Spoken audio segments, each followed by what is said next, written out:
But if you're trying to make some money out here, you need to be on the right platform. TikTok, unless you're selling, unless you're doing those product videos and selling all that Temu bullshit, you ain't making no money on TikTok, man. You ain't making. I'm sorry. Somebody prove me wrong. If I'm not sorry. If there's somebody making consistent revenue from their content on TikTok, I'm talking about like ad rev. I'm talking about like with YouTube. Like, okay, you've got content on YouTube. It's monetized. You get, X views and you get paid every month from the ad rev share, right? TikTok, that's what I mean.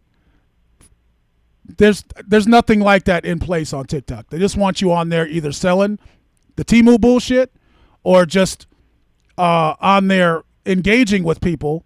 So they want you to give your life away, hours of your life every day, to keep people on their platform so they can sell more shit and monetize it and monetize their ads. They do have ads.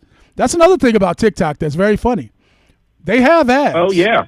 But for creators, for creator content, there's no rev share program. You don't get paid for view. Like, it's very interesting. Again, I ain't mad at them. See, because they're very transparent. So that's why I got in there. I learned what I need to learn. Oh, there ain't no money here for me. I'm not wasting my time here. And I kept it pushing. So I'm not, it ain't like, TikTok, they should do. No, they doing what works for them, which is, if you silly enough to be on there for hours a day for free, then they gonna let you do it. I ain't mad at them. Yeah. But they gonna love on you all you want. Yeah, they go, hey, great, hey, you did a great job. You got this many views. You got your follow percentage is up. That's all it is, man. It's all bullshit. It's blowing smoke up your ass. But again, that's okay. With some people like getting smoke blown up their ass. Not me. I just I don't need exactly. I don't need again, maybe a long time ago when we were younger, we would have been on TikTok, oh shit, there's people watching us. Remember when we first started, it was a big deal. Oh, yeah. But we way past that, man. But Hell, I remember when we was on the technical shit a year and a half ago, man. How we can stream horizontal and vertical? Man, we passed that shit. It ain't an issue no more. We got it the way we want it, and that's that. Anywhere we want it. Yeah. So and that's basically why I wanted to speak on it. Is if you're out there, it depends on your objective. Again, everybody ain't trying to make money out here. So if your objective is just to hang out with the community, that's another air quotes I'm holding up. See, here's like social media, especially TikTok, man. It's pretty toxic, man. Well, from what I've seen on there, and I haven't. Yeah, you said you still go on there. I'm about to. I think I have like one paying subscriber left. I'm still getting a few bucks. That's why I haven't deleted it off my phone yet. Even for me, in all fairness, and no, on the serious side, like tomorrow, I have to do a community event. It's a back to school event. Well, a lot of the people out here in Vegas are, they follow and whatever. I'll stream that event because it's not me. You get what I'm saying? It's for what we do. We want kids to come out, and I ain't got an issue with that. But our shit, no, in that sense, no. Like I said, I still have Kick, and I ain't been on there. The only one I think I deleted, what's that other one, the political one? You put me on to it too. Rumble. Yeah, that one I think I ain't even attempted to even do. And like X, I'm sorry, X, what is it called? Is that X? X, Twitter. X. I don't even want to toy with that, man. No, I'm cool on that shit. X for what we're doing for DJing. They doing shit on LinkedIn. Yes. No, they doing shit on LinkedIn. I'm like, what the hell is that about? That's supposed to be for resumes and jobs. And they messing with that boy's mama. Nah, man. It's all about content. It's all about live. And it's all about the content, man. Fuck all this. Yeah, that nobody's gonna hang out there to look at resumes all day. Nah, they need. Look, all these platforms know what it is. Yeah, LinkedIn. Start streaming on there. You might get. That's what I mean. if I was gonna try another platform, multi-stream to LinkedIn. See how that works. Hell no. LinkedIn made it clear. You better not play nothing with a dial tone. Oh, really? Yeah, no, that's because I was gonna say people with money are on LinkedIn. No, they got jobs. Like, if I was testing out, I'd be like, I'd be live streaming every day on LinkedIn doing the classic old school mix. Because at least motherfuckers got jobs over there. People on TikTok, man. And you might get I'm saying, like, as far as executives and shit, like, you might get some good gigs on there as a DJ. You might get some good corporate functions. Yeah, if you want to do the corporate gigs. Yeah, well, that's where the money's at. That's what I mean. I ain't coming out the house. Man. I ain't coming out the house for a few. Man, come on, man. Nah, you got a budget? Yeah, I'll come out the house for $5,000. All right, do your little bullshit Christmas party. But exactly. Man, ain't nobody, and that's got to be down the street. I ain't traveling neither. But I'm too old. Let me stop. Let me stop lying. I ain't going nowhere. You know how I am, Remix. I say it all the time. Down the street. You ain't. They gonna pay you $5,000 to DJ at Circle K. If it's more than a mile away, I ain't doing it. Nope. I'm with you. No, fuck all that. Yeah, that's where I'm at. So but no, that's a good point. Like, LinkedIn would probably make sense, at least, to get some revenue. At least, you could get some good paying gigs on there if you were able to DJ on there. But they won't let you do music on there. You already looked into it? Yeah. Oh, yeah, dude. Even before you and me was on our TikTok. Because LinkedIn, I've been up on LinkedIn. Hell, when I moved, I knew about LinkedIn when I first moved to Vegas in 2010. I knew about LinkedIn, and who put me on is the homie Ashton at Power 88, because his is still on there. Okay. I would go on there and just list, hey, I'm here, I'm there, and this, that, and the other. But it wasn't that nothing did or didn't happen. It's just LinkedIn. Yeah. As much as it's in the social media atmosphere, it's not social media. You get what I'm saying? I mean, now people are over there bombing and doing stuff they would do on X over there, and it wasn't like that before this year. It was not. Yeah. Now people on some racial shit. The boy's mama, the one who got the black young man got killed, his mama, they on there bombing her damn LinkedIn and doing racial stuff. That stuff was not happening on LinkedIn. I mean, it was not happening because that wasn't. It was business space more than social media space, but it was in the social media atmosphere. Now they like, oh yeah, LinkedIn, we can go over there and leave comments and be racist. So it's all dumb, dude. Yeah, it's whatever. Yeah, I don't. Yeah, I haven't been on there. What's up, Brian? Yeah. Do I have Silence in the Snow? Trivium? No, that doesn't ring a bell. Yeah, Trivium. Nah, if it's not in the store, did you search it? It doesn't ring a bell. But yeah, I don't think I have anything by them. That name does not ring a bell. What genre is that? Yeah, it sounds like I'm not familiar with it.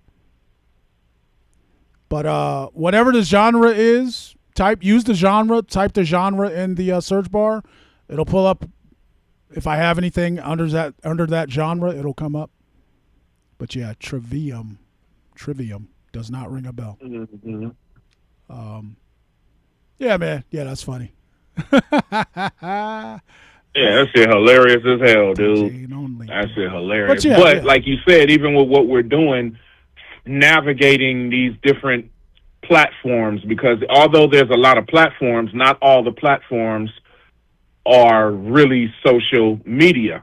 Like I said, I love Mixcloud, but actually now that I think of them, I'm like, they're not wrong. They was like, no, our algorithm is not designed like social media. You can get on there, you promote yourself, you can put, and that's it. We're not, we ain't finna give you no, we're not promising anything. Hey, get on there and do it. And I'm like, I can't be mad. It's like you said about TikTok. Like, no, they're being true. So I don't consider that social media. I consider Twitch more social media, although they play favorites and they got that Amazon money. Look, you know what I'm saying? They don't care about us. Twitch is garbage. You just want to be in the corner playing music. Go on and do that. This ain't really for you, but okay. Now, Twitch, here's the thing I've learned, all right? And that's why I'm still online. If there was no way for me to make money, I would not be online, all right? I would not be fucking around out here, all right? So this is what I've learned. We've, fucking around with Twitch. Twitch is not social media. Simply Deals You got a raid. coming through with the raid. What's up, Word. man? Simply Deals. Appreciate you, man. Word. Simply Deals with the raid. You guys make sure you follow. Yeah, I got to get your stuff. I don't have all that with a man coming pointing explosions and stuff. See, I'm just working on that. Look, I'm whipping your ass with the scene switching and the drops, but you whipping my ass with the reactions. I'm like, okay. Hey, we got all the scenes on deck, man. We got everything, man. We got everything. Oh yeah. I got you. Look, and AI doing some different shit, but I mean, even that little stuff like that, man. We've been on our quest from a technological broadcasting, visual and audio for many, many years to get to where we are. It's like, yeah, we've mastered this, but now we're able to actually see this shit for what it is. TikTok, after what we've been dealing with TikTok, say the last year and a half, it is the exact same thing for other platforms that's trying to be like TikTok. It's the exact same scenario. Trash. We want you to be on there. We want you to give your all to us, and we'll not do anything for you. Just be happy we're allowing you to. Kenny said he gave up on OBS. How long did you see? So Remix was just saying, we started. All right, we were doing the radio show. What year was that? It was for a couple of years, right? We did the radio show for what? We've been doing it. Let me see, because I've been coming back and forth out here. When I was out there, I started coming in late 2007. And we got this. I was already on the station, even though I was living out there in Arizona in El Mirage, even though I was out there in 2008. But then the Court Boys, everything we all got was in 2009. I moved out here in December of 2009, and then we was able to do our shows that we had. We was able to do them live because we actually had physical representation. So we have been doing it, and then it ended, I think, in 2011. 2011 when they did because people that don't know was dealing with a community station. Anything under 91 point FM or whatever is considered community station, and our station was 88.1 Power 88 in Vegas. So it's community station. So supposedly them writing the grants, what was told to me was mixed shows are not important on paper. So a lot of our shows, and I mean, we had shows that was running at 3 or 4 o'clock in the morning. It was like they wasn't paying us, so how you gonna sit here and act like, But that's the business. So yeah, we had a good 3-something run. Yeah. The year and a half I was out here, and then the year and a half before I moved out here. Right. But we was we was pulling in ratings. They ain't gonna tell us, but I know that. We didn't, and that's why it was a great learning experience, right, for me. That it was. So they told you. So we did the show simply. Kenny says, Shoutcast, yeah, man. And so why I don't understand why you having trouble with OBS, man. Yeah, you started streaming back. That's when we started streaming. When all that shit, Yeah, he said I gave up on OBS. So with our mix show, we did it for however many years he said just now, to 07 to like 2011. Power 88. Mm-hmm. They ran our show. We did it we did it every week. What was it? 2 hours? It was more. Well, it was at least 2 hours long. Nah, we was pushing first. We was on for 3. We was 3 hour on show? 2 hours and 3 hours. 3 hour show. We went from a Monday to a Tuesday. Okay. 3 hour show. We was show. on from 8 p.m. to 11. We was on from 8 p.m. to 11 p.m. Court Boys digging in the crates. Right. On Tuesday, when we went to Take Me Back Tuesday, which fit us better, we was on 3 hours, dude. Right. 3 hours. So a 3 hour show every week for, we didn't get compensated, which was, we agreed to that. Okay. But we did that in the logical assumption that there would be some negotiation at some point to get, some kind of reimbursement, right? So basically what happened was we did it for we did it for free for a number of years. When it came time to negotiate some kind of payment for the show, they told Remix. It got canceled. Yeah. It got canceled. They told Remix. Not just ours. Now, let me be fair. It wasn't just our stuff. It was but we just it don't matter. We was collateral damage, but it didn't make our situation no better because we was there. We worked the strongest and longest. Yeah, it don't matter because what they told you was bullshit. This is the point I'm getting to. well, mix Yeah. shows aren't a priority in the budget, whatever. Bullshit. Y'all motherfuckers was running, so that's why I wanted to get the exact time. 3-hour show every week. How many ads are in that? You know that because you're more familiar with the radio shit. How many ads are in a 3-hour show? Roughly. Going back then, I'd say they was pushing at least 6 to 8 minutes worth, if not more. But I'll say on the low end, 6, 7, because it was 2 different commercial breaks, and they was probably 4 minutes each, maybe 5. Because at one point people was like, "We don't want to hear that shit," and they chopped it down, and then it was end up being 3. But I'll say, let's say 10 minutes worth, no, 8 minutes worth of advertisement each hour. Each hour. How and many? For them, here's the funniest thing. Now I'm gonna answer your question. I know for a fact during the pandemic, because I was doing production, and by the way, a station that's supposedly ran by DJs, I'm the only one that got access to doing what you and me doing, recording online, doing Zoom and pre-recording, because nobody can go into the building. I'm saying this to say this. Yeah. Each half an hour show, they have shows running on Monday, Tuesday, Wednesday, Friday, Saturday, and Sunday. They don't mess with Classic Thursday. The music alone do get them ratings. I can attest to that, so they don't even toy with it. But 30 minutes, and you had 2 hours of shows. Each show was 30 minutes. That's 4 shows. Mm-hmm. Each 30 minutes was $300. I was recording the pre-recording shows in my bedroom during the pandemic, and then I had access remotely to the station, putting them in. $300, bro. 300. So that's for talk show. 300. So now let's go back to regular advertisement. You get what I'm saying? Mm-hmm. Yeah. Look, here's a $50 gift card at least. No. Yeah.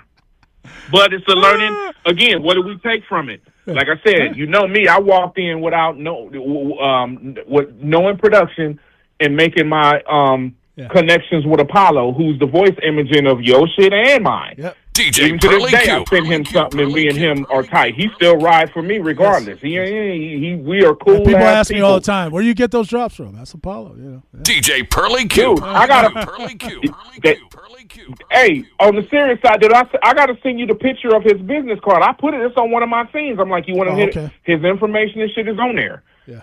He's cool. Again, he works with us. I know for a fact, even with him, well, I ain't going to put his number out there, but put it to you like this.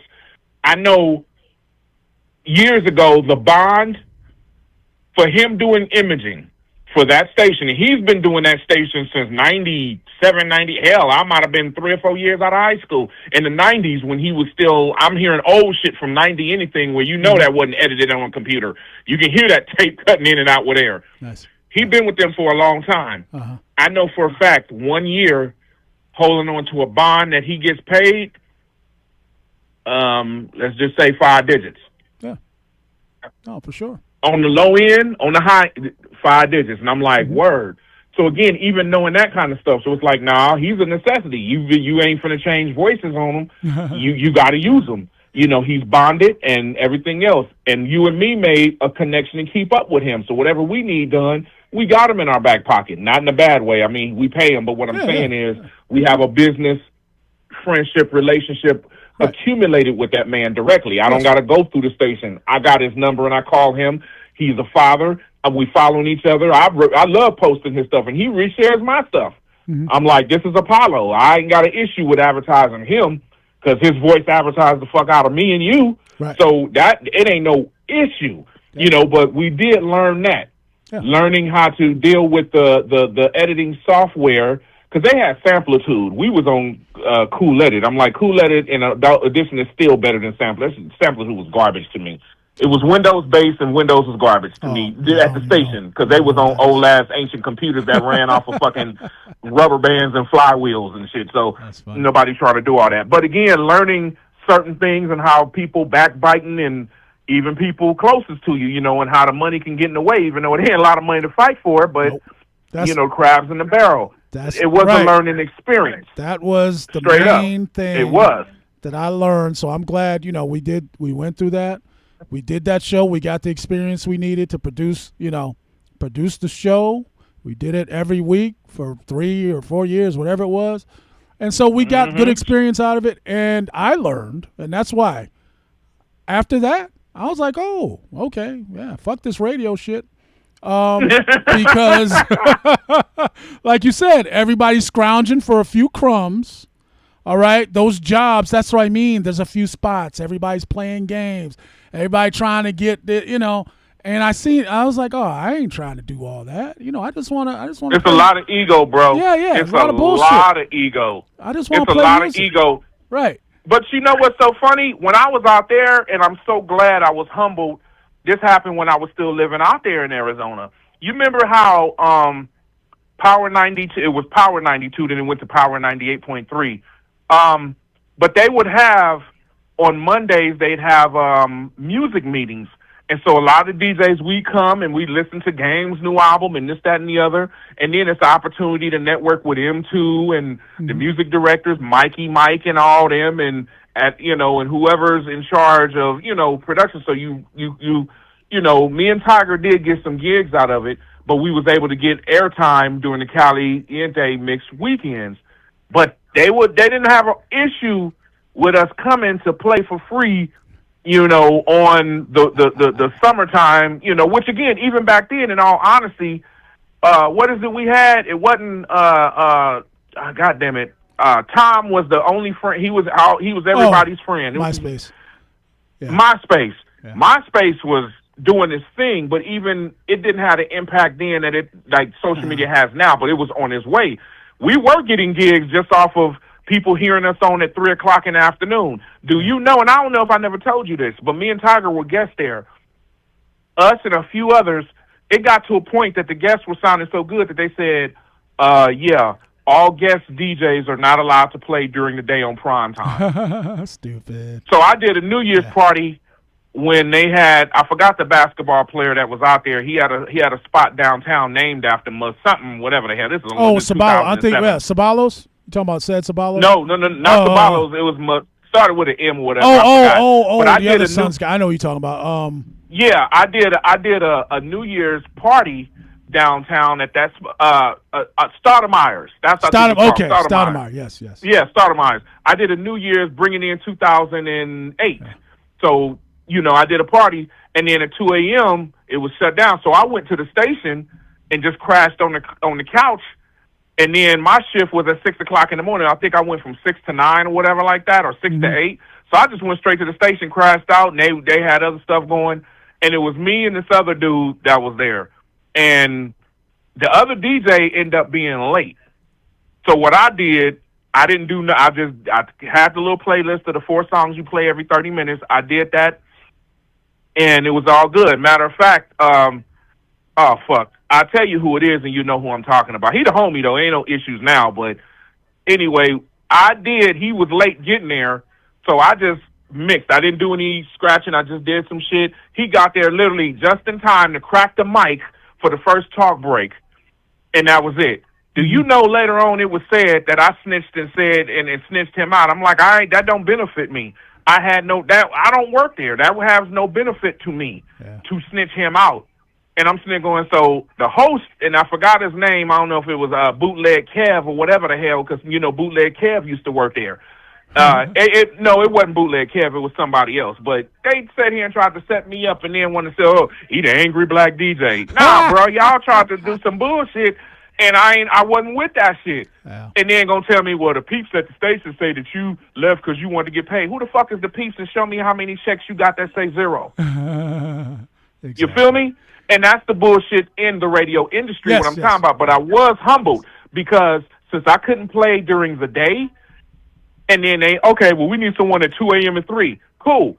Dude, I was pulling ratings at 3:00 in the morning. Mm-hmm. So I've always been that way, even coming out here. Well, everybody thumping. I love Thump. That's my big brother. But, while you're going to be on the morning and the afternoon, you got to be highlighted. I'm like, I don't give a fuck. Put me on at 7 a.m., put me on at 4 a.m. I don't care. It made no difference. The Mad Mix show was running every Saturday at 4 p.m. in the afternoon. 2-hour show, me and my wife. Hosted, produced, the whole 9. Them ratings ain't been the same since I left that station 4 years ago. Not at that time slot. So again, I'm humbled. Like, dude, the star of the show is whatever the hell you make it. I'm going to be what I am no matter what you want to put me on at 1:30. I don't care. Wherever you put me on is fine. I don't have an issue with it. But there's when you remove the ego and you're humble to understand the worth of what it is you're doing, it's cool. By the way, I'm gonna make you laugh. With my last wife, she Cherry Oakwood, when she passed away in 2017. Oh Lord, she passed away. I was doing a show in the place that took care of her. They did her body and stuff. Andre's mortuary, whatever. Cool people. I still got his number and good people. He was telling me. He said, "Well, how much would it cost if I advertise on your show?" Now, mind you, I had the show. Our show we were still pushing, even though she had passed away. I had reruns, and then I slowly started doing new shows. And again, they wasn't even running in the daytime. They was running like at night at 1 o'clock in the morning. Yeah, because the live broadcast would end at 1 a.m. and then our show would be on something like that, at 1 o'clock in the morning. And so I said, I said, let me find out. So I took it to the management at the time, the GM, and I said, well, check this out. If someone wanted to advertise on my show, how much, would we, I'm expecting to say, let's split 50-50, which would make sense to me. I would think that's cool. But it was like, well, as an example, I said, if I got $1,200 per show to advertise, or a month, or whatever, just break it down. Do you really think that if it's my show is 2 hours, I'm pushing $1,200 just to advertise, giving you 2 commercials an hour, so you're getting 4 out of a 2-hour block, and you give me $1,200 per week or per month, whatever it was. Do you really think I'm gonna let, you think I'm just gonna hold on to 200 and let you keep 1,000? Yeah. Well, seriously. That's what I now, mean. I would accept it, again, it's my show that's playing, but it's the air. I'm like, well, first of all, I ain't paying y'all to run my show, and you ain't paying me to do my show. So let's go 50-50. The content is all me produced. I don't need you for shit. I'm in-house. I'm going to put it in there. Nobody I know how to put it in myself. And now let's get this money. Nah, well, it's got, y'all thought y'all was finna push a 85-15?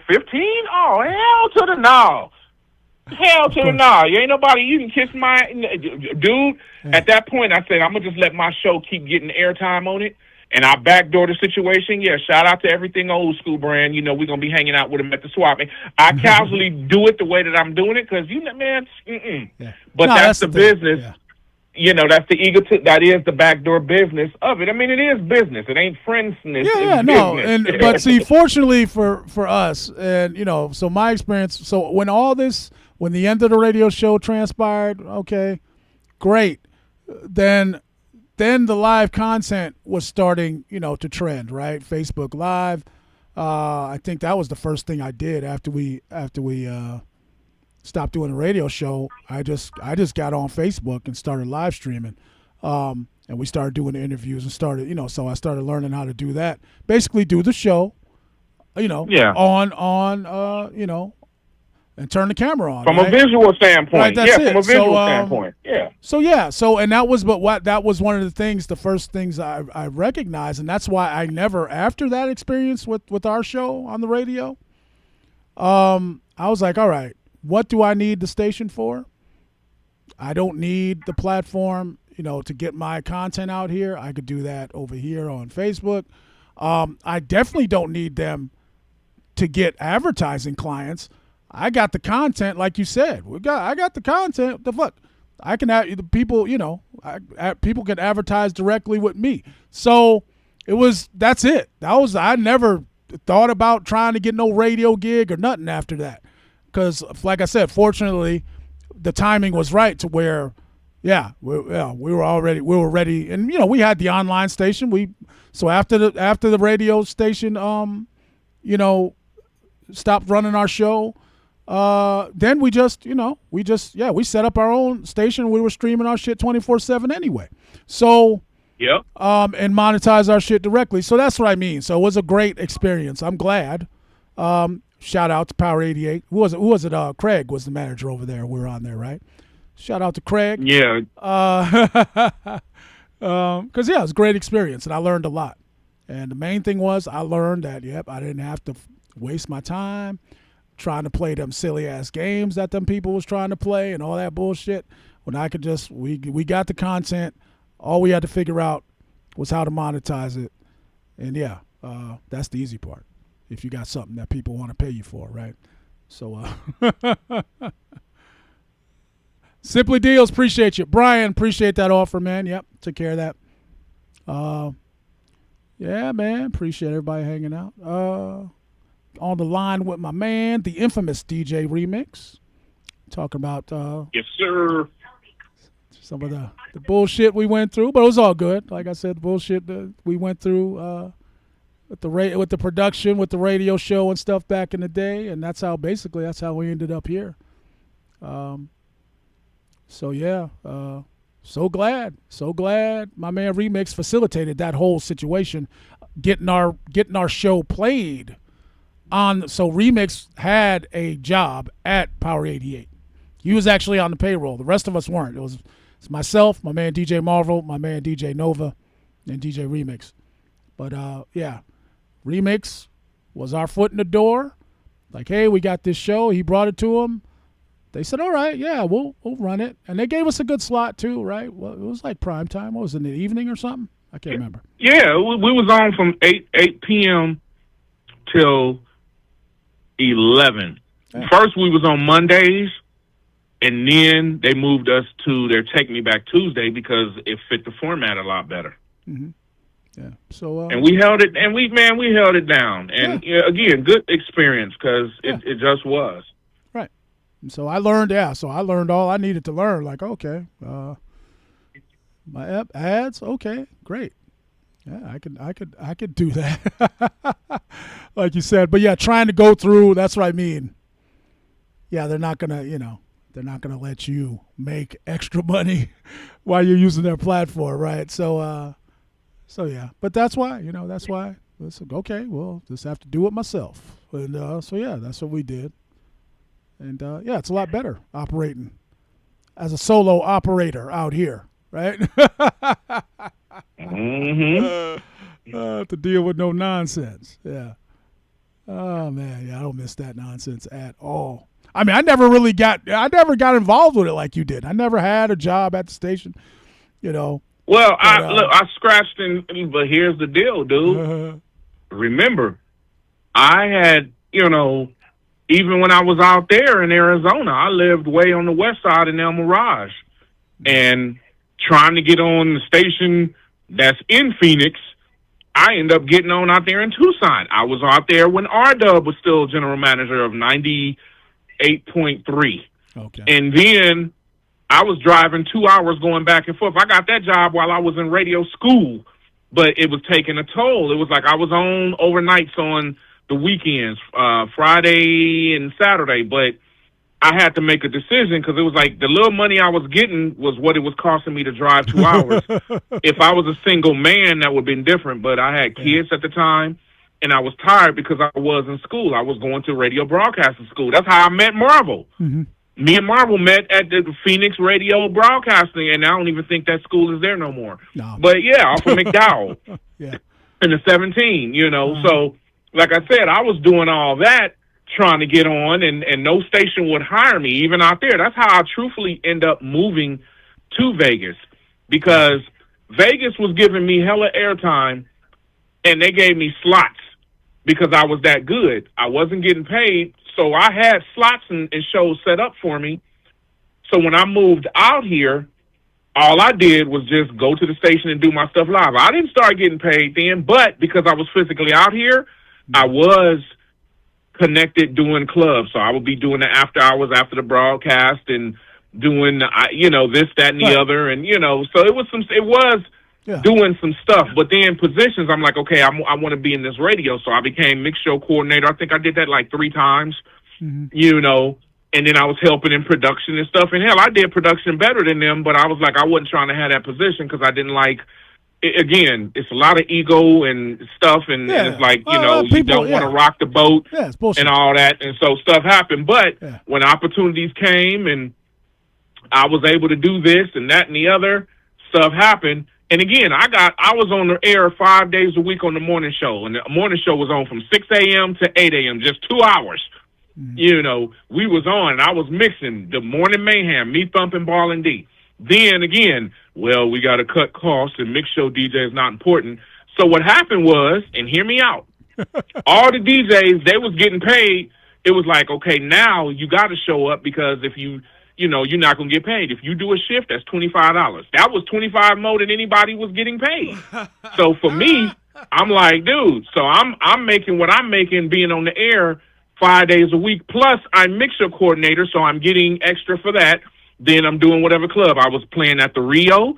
We had a Thursday night. I enjoyed doing that. And then some crack happened that had nothing to do with us and shut our night and the rest of the nights down. I'm like, damn, I enjoyed that. But I did get stuff. So then when they said we're not going to be able to pay the DJs no more, it was like, I'm on 5 days a week. How we finna do that? So then my pay went down about $50.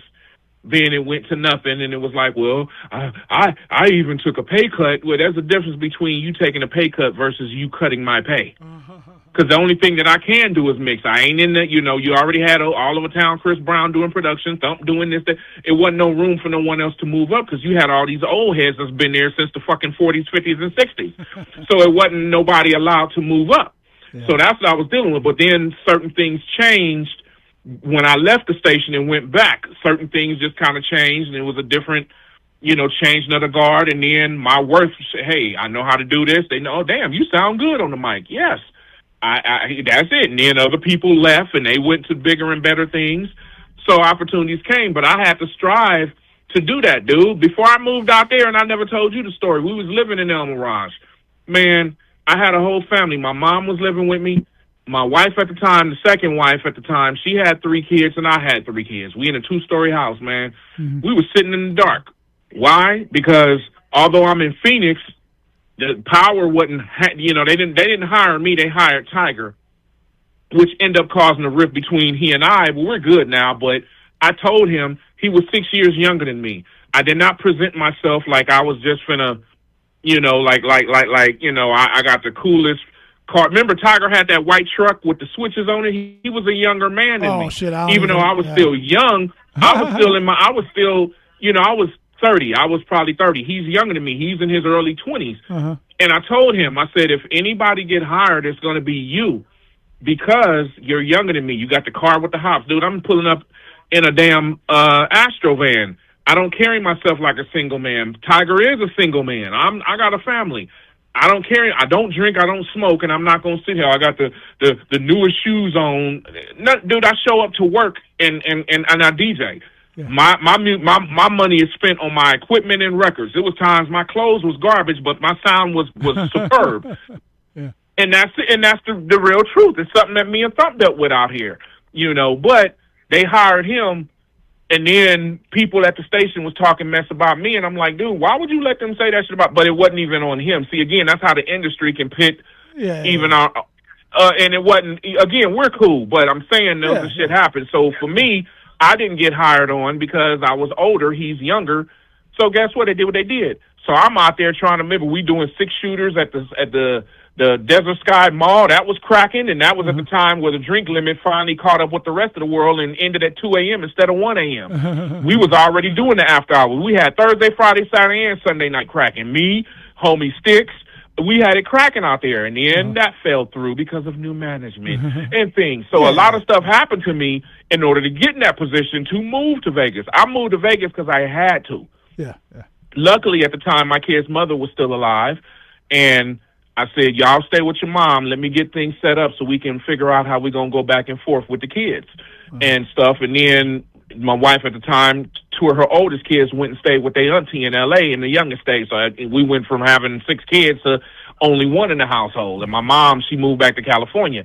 So we did all that. I had to scrounge. If it wasn't for Thump, he had an apartment that he wasn't really staying in. He had the lease on it, but he was with his new fiance, so we had a place to move into. It's a lot of stuff, dues that I paid being in this damn radio industry. And I still love radio. Come see what a mixed show sounds like.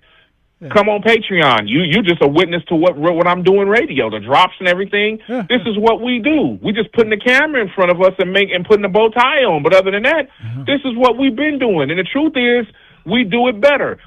the truth of the matter is, I don't think we've said this, but for your audience that's listening now, we paid to be on radio in Phoenix. Our first show, we was giving them people $175 a week to be on for 1 hour at 1 o'clock in the fucking morning on a Saturday night, Sunday morning.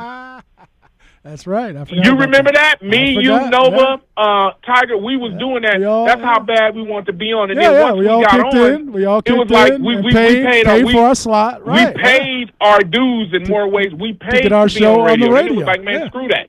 Yeah, 100%. Yeah, I forgot about that. Yeah. And again, they wouldn't hire none of us because we actually knew what we were doing. And how dare a young program director out of high school that ain't even from Arizona, that's 22 years old, tell someone vets like us, we tell them what, nah, that ain't gonna work. No, we no. So we become the angry black people and shit.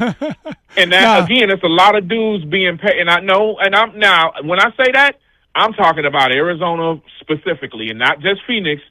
I was on the phone. You don't even know this. When I was going back and forth to between Phoenix and Tucson. I was putting resumes in and everything. There was this old white guy that called me on the phone, and we was talking, and he told me, he said, I don't understand. How come Allen Iverson sounds like that? Michael Jordan and Michael Johnson doesn't sound like that. And then he went on to say, this is my black voice. Dude, I had to endure that bullshit just to try to get a spot to play for free in Tucson radio. No, seriously, there's a whole lot of humbling shit. Now, the old me, I didn't know, again, the old me now, if I would have been, man, it would have been a lot different.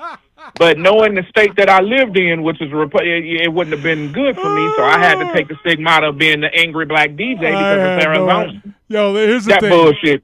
But see, that's why REMIX. I'm glad that my radio experience wasn't really in the thick of it like you were. See, I was able to be involved, help produce the show. We were on the radio, but I didn't have to deal with none of that bullshit. I wasn't actively out there trying to get jobs because but that's what I mean. Yeah, too much. It's too. Yeah, it wasn't worth it. Right. And after seeing, that's the first time I heard that story. After seeing a little bit of bullshit, that you had to deal with, from our time on Power 88, that was enough for me. I was like, I ain't wasting my time with that shit. But yeah, so the guy was literally, hey, what do you think about my black voice? Tell me what am I doing? Yeah. That's hilarious, man. My bad. But you know what I'm saying? But back then we thought we had to put up with that bullshit because that's how much we love to play music. We was willing to do it for free. We was willing to drag all this bullshit around, all these crates and all this equipment, these turntables, to drag all this shit around. And we lucky if we got a few bucks, we was happy. But we would do it for free because we love to do it. We was tricked into thinking, well, you got to pay your dues, which means, you got to do shit for free. And magically, somehow, then people will start paying you. No.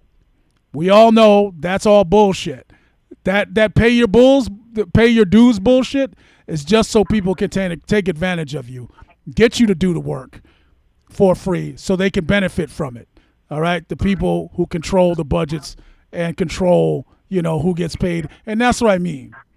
It's all bullshit, especially radio. Horrible. Like you said, there's only so many jobs. And so they're even worse. The people who gatekeep those jobs are usually, they're assholes because they can get away with damn near anything. How you like my black voice?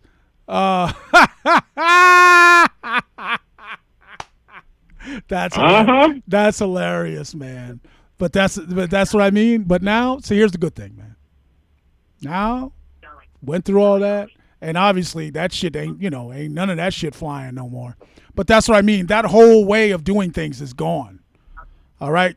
The content creators don't have to put up with any bullshit like that no more. All right? Because there's nobody in the way Oh well, yeah, come over here. We might pay you. Nah, I'm gonna pay myself, motherfucker. The audience, we got what the people want, so that's all that matters. The people that were getting in front of us and getting in between and taking their little taste, they had their time. I ain't mad at them. You got your money, but yeah, them days is over. You ain't benefiting off my hard work, and call me a nigga or whatever at the same time. Mm-hmm. But that's the way it was, though. That's the way it was back then, man. We thought we had to put up with this nonsense just to get a fucking gig, and it ain't like that no more. So yeah. To all you youngsters out there who don't even know what I'm talking about, look, content game is gravy. There ain't nobody in your way. Back in the day, we had to put up with all kinds of nonsense to get on a platform where somebody would see our content, all right? It don't matter what you're doing, DJing or whatever. If you're a music artist or whatever, there was always somebody in the way you had to go through, right? Now it's not like that. All that the landscape is totally different. But bro, here's the thing about it, and this is the truth. I am proud of the homie DJ Ruthless Ramsey, and if you don't know who that is, I'm talking to the audience, look up DJ Ruthless Ramsey, and his videos will come up. This fool is a good DJ. Matter of fact, currently he's Candyman's DJ, but he figured out a way. He scratches on boombox cassettes. I don't know. Okay. I know what you're talking about. Yeah, that's just yeah. He's dope. But him, along with, and matter of fact, he's still with the Fleet DJ. He might still. I don't know if he's still with the Fleet DJs. But him and my homegirl DJ Kelly J out here, who puts on, and she's with the core DJs. They both teach DJ classes. You get credit for it. Now, the reason why that's important. If you and me would have had those opportunities when we was in the 90s, in the 80s and 90s, do you know how much farther we would have been right now? Hey, but you couldn't. That was some shit. Hell, they didn't think rap was going to be no longer than 10 years. Yeah, 50-plus years later, we still here making more money. Yeah, but the thing about it is... Hold that thought. Let me answer this question real quick. What's up, Supervisor? Gangster rap. Yeah, I've got some gangster rap. Do I ship to Australia? Ooh. If the stuff in my store, if it gives you it should say how much it costs. Yeah, Whatnot handles all the shipping. So if I do, it'll be available for you to purchase. Yeah, he's asking if I ship to Australia. Probably. I know there. Yeah, if you're watching from Australia. So on his end, you mean the buyer on their end, if they have the option to order it, then Whatnot is shipping. It'll tell you how much it'll be. So if you have the option to buy, you should have your shipping information. It should tell you how much. And and then because Whatnot generates the labels and all that on their end, Supervisor. So to answer your question, yes, and I think so. Yes, we have gangster rap. There it is. Do we ship to Australia? I'm pretty sure they do. I just don't know how much it costs. So but you'll see on your end if they do. Hope that Machiavelli the goat laughing at us. Nah, but it's a lot of dudes and stuff. You're right. Right now, again, I remember it was only 10, 12 years ago. Hell, it was 20 years ago with Soulja Boy and them down there where ringtones was the thing. Yes. Remember ringtones? And then back in 2014, it was an issue because when Jay-Z or Beyonce, some kind of way, they released her album. But what they did was if you bought a new phone with a certain cell phone company, they'd give you her album free through Spotify or something. So it was like it was counting as albums. Again, and now none of that matters because those apps are independently. Man, please. We've come a long, long way. I remember in the 2000s, internet radio, DJ Scratch had a DJScratch.com, and he was one of the top ones, I think even before Kid Capri and them. Scratch was on it, but he was like, yeah, but you going to pay to be on there. So people had an issue with that. He was like, you're going to have an issue with me when you're going to have to pay anyway. I'm giving you advertisement, that's the business. And the only way outside of that, the only way you had to get a live 365, and you was paying for that. Yes. You didn't have total control. You only had access of putting your shows in and all that. You know, I don't even think the live streaming aspect of audio had kicked in with live stream, and that was in the early 2000s. You know, Right. That's when Serato was. Everybody didn't have Serato. Yeah.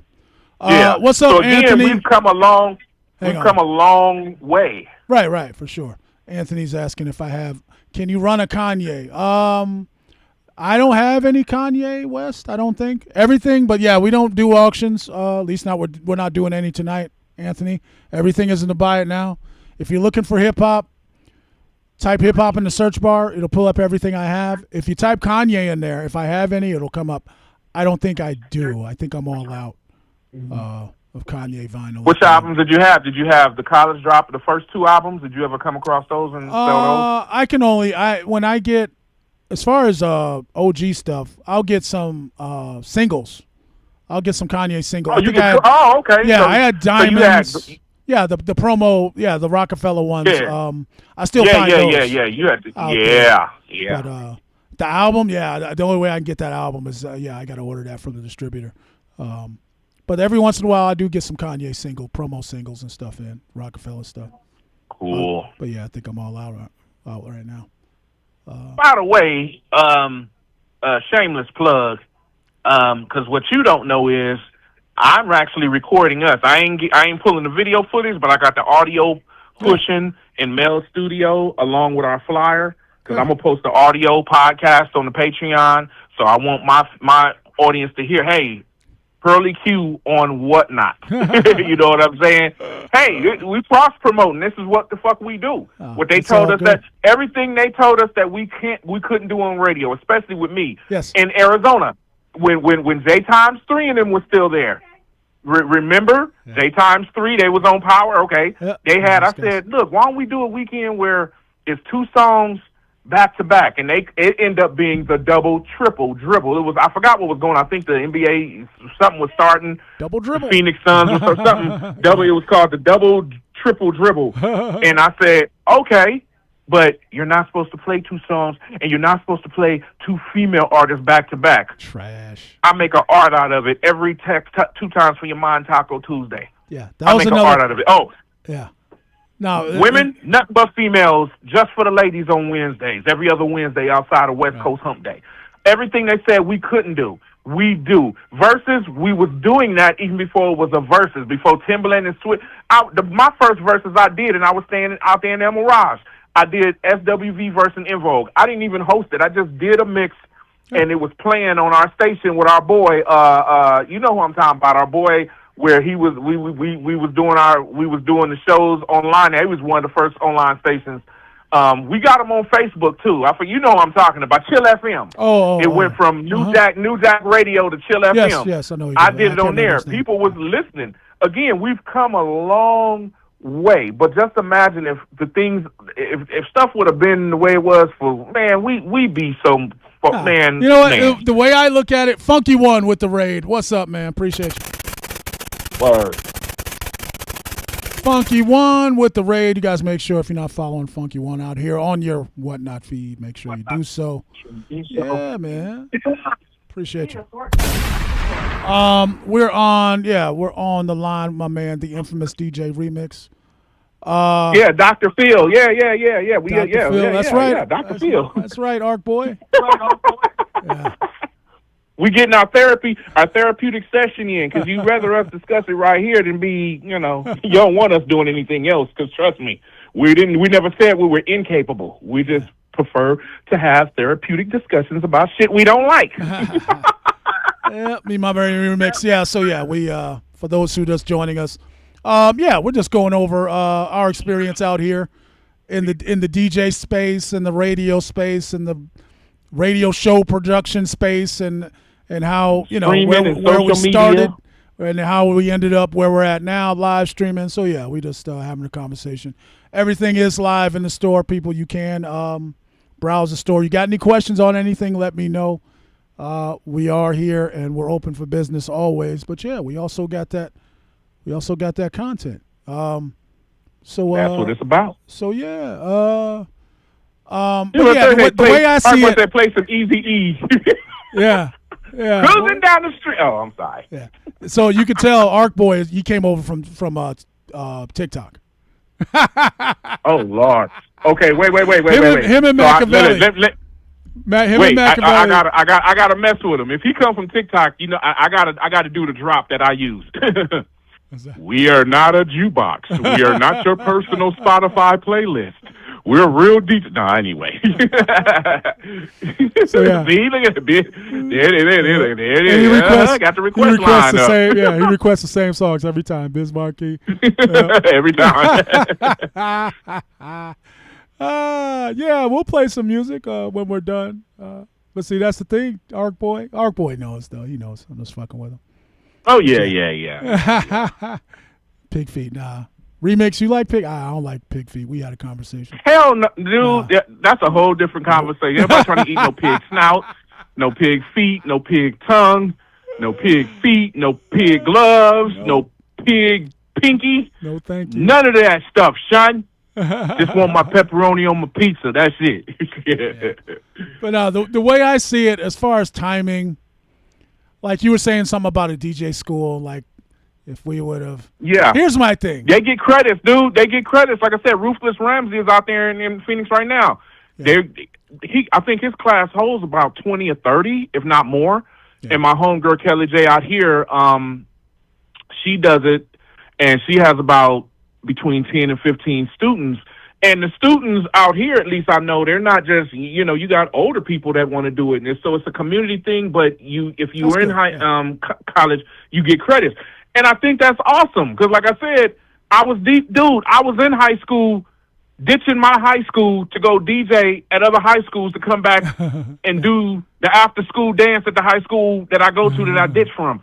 I was already DJing, so I'm like, well, do you know it from a theory? And dude, I'm slinging these 12 inches. What you talking about, son? Yeah. If we would have had that, well, what would have been, But it wasn't for us. No, it wasn't. So that's my point. That's great. That's great that people, that these DJ courses exist and you can get college credits and they teach you whatever theory. But I'm saying I wouldn't have signed up for nothing like that anyway. Because like you said, that type of shit ain't for me. Like, look, with the whole radio thing, I never really wanted to be on the radio for the simple fact of the bullshit program director and the list, and you can only play what they told you. So I was really never trying to get a job on the radio. So that's why I'm fortunate enough that we all linked up at that time and started doing the show because we were able to do that show. We programmed the whole show. We didn't have to, there was no list. We didn't have to report to no program director talking about you can't do this, can't do that. We did that all on our own, under our own discretion. That's the only way I would have got that experience. I was already like, no, I'm not going to DJ on no fucking radio station where they're going to tell me what I can play. I already knew I wasn't doing that. So I'm very fortunate that we did get that experience where we were able to do that show ourselves under our own discretion, and we didn't have to deal with that part. That's the only reason why. If we was going, know what though? But I'm gonna tell you something though, and you are making a point about something. My upbringing, like I lived, like I said, I'm from California. I listen to 1580 KDAM. I grew up listening to, like when people, you a Dr. Dre friend, you've been knowing about Dr. Dre since Deep Cover. You're late as hell. I was grown. I was 8, 9, and 10 years old listening to Dr. Dre before the World Class Wrecking Crew mixing. He was my inspiration to do track mixes. I had 4-track. Him and Rectangle was my kings of the track mixes. I grew up, I wanted to do that. To the point that even with our show, and I'm going to give the devil his due, the gratefulness that we do have for KCEP Power 88.1 here in Las Vegas, regardless of who's running it. That was a community station that allowed us to be us. Yeah. FM terrestrial would not have allowed us to do that. 100%. Again, the terrestrial station we was on, we had to pay them to be on for 1 hour on Sunday morning. They wasn't going to let. And here's the thing. Our programming was still better than everybody, but they wasn't getting the only keep giving us 175. Yeah. They was getting what for 2, 4, 6. They was getting 5 and some change out of us for an hour. They was getting money out of us, and it was like, dude, I can't do this no more. But because I had connections out here, and Thump was here, and he pulled me in, which I pull y'all in, and let's go. That station did allow us to be us. And it was a black station, and we were playing black music because it's a station, a terrestrial commercial station that Thump used to work for until he was on the air, and then next thing you know, come on in the office, and that's radio. Yeah, we making changes. That same station, I ain't gonna mention them. You know what they said? 90% of their music, they're playing old school. 90% of their music is black music, and you know what they say? But we're not a black station. 90% of your people on their personalities is black, but we're not a black station. When I was in Tucson, the other station, not 98.3, was another station. I forgot. It was old school. They would let me do mixes at 5 o'clock, and I'd drive out there and let them put them in the station. Me and Manic Hispanic. There's a name for you. And you know what they told me? Well, I played something. I think I played For Those Who Like the Groove by Twin Hype. Yeah. Ray Parker Jr. I played that. Yeah. You know what they told me? They was like, well, we want the music to be recognized by, even a person in Ohio. You ain't in Ohio. You're in Phoenix. And trust me, you want to play old school. And that's the only thing that I love Arizona, but that's the only thing I used to hate about playing old school, because most of the music is from black people, but you wanted me to play it from a Hispanic point of view 100% of the time, even though there's black people that's playing this shit. But that's music in general. That shit spread into radio. That's what they would do. Well, it's not a black station. Yeah, again. You're playing 95% black artists, but you want me to think that Earth, Wind, and Fire only made Let's Groove and one other song, and the Isley Brothers only made It's Your Thing and Who's That Lady in Between the Sheets. We come on and we're playing footsteps. Oh, no. The white guy in Ohio don't know what you're playing. That bullshit? No. So I agree with you. That's where, it do come in at to a degree. Now, I'm in Nevada. Don't get it twisted if you missed it. What's up, Joe? Yeah. If it wasn't for Power 88, like said, Classic Thursday, that's when we playing the B-sides. That's when we're playing Footsteps in the Dark. We're not just playing K-Tail's Top 30. And DJ Benzo, the music director, that dude is dope. We digging the He forced, iron sharpens iron. I brought stuff to him. He ain't never heard this song by Frankie Beverly and Mays because he was too busy playing Before I Let Go, as if that's the only goddamn song they made. No, they made other shit. You see what I'm saying? Yeah. It's a whole lot of situations that go on. So again, with you and me being able to go, we're our own program director. We're our own music director. We're our own mix show. We're our own host. We're our own mix show DJ. It's one-man operation. We're performing, producing, editing, hosting, mixing, selling. Yeah. We're it. So we ain't got no one to answer to. Right. And so that's one of the drawbacks, right, of dealing. So again, like the radio space, you got to go through people that don't know what the fuck they talking about, right? Mm-hmm. They don't know about the art that's being, they don't know about playing. They don't know about DJing. They don't. Oh no. That's the part again. I knew. I was like, I'm not dealing with these people. Don't know what the fuck they're talking about. Going to try and tell me, like, what music to play and shit. So, but here's what I got to say about that. Yeah, bullshit. But now, no more. Okay, there's no more of that. Those people have no job, okay? These people that were put in place to manage some bullshit they didn't know about. The music industry is notorious for this, right? Music executives 9 times out of 10 don't know what the fuck, right side up from whatever. But they are in charge. They get to dictate who gets signed and who gets this budget. And again, all these games, it's on every level. Okay, you hear about it over and over again, whether it's the radio space, whether it's the music space. There are people in place that are managing the budget, and so they have a little clout, and and so it's very interesting what people will do, because we've all done it. What we will compromise to try and get a little piece of the radio. Oh yeah, I want a job. What do I got to do? Well, yeah, you can't. You got to play these 3 songs. Well, I want to play this. Nope, you can't play that one. It's the same everywhere, right? Well, it used to be.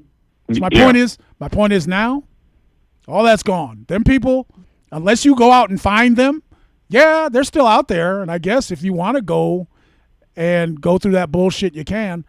But if you know what you're doing, this is my point. If you know what you're doing with whatever it is, in our case, is DJing, is playing music, curating music. All right, I know what I'm doing. With this old school, exactly. I know. We know our shit. So I know how to go out and get the shit that people might want for their collection. The old school, because you know what? They're just like us. They grew up listening to the same shit that we did, right? So that's our job. We know what we're doing, and there's nobody in our way. That's my point.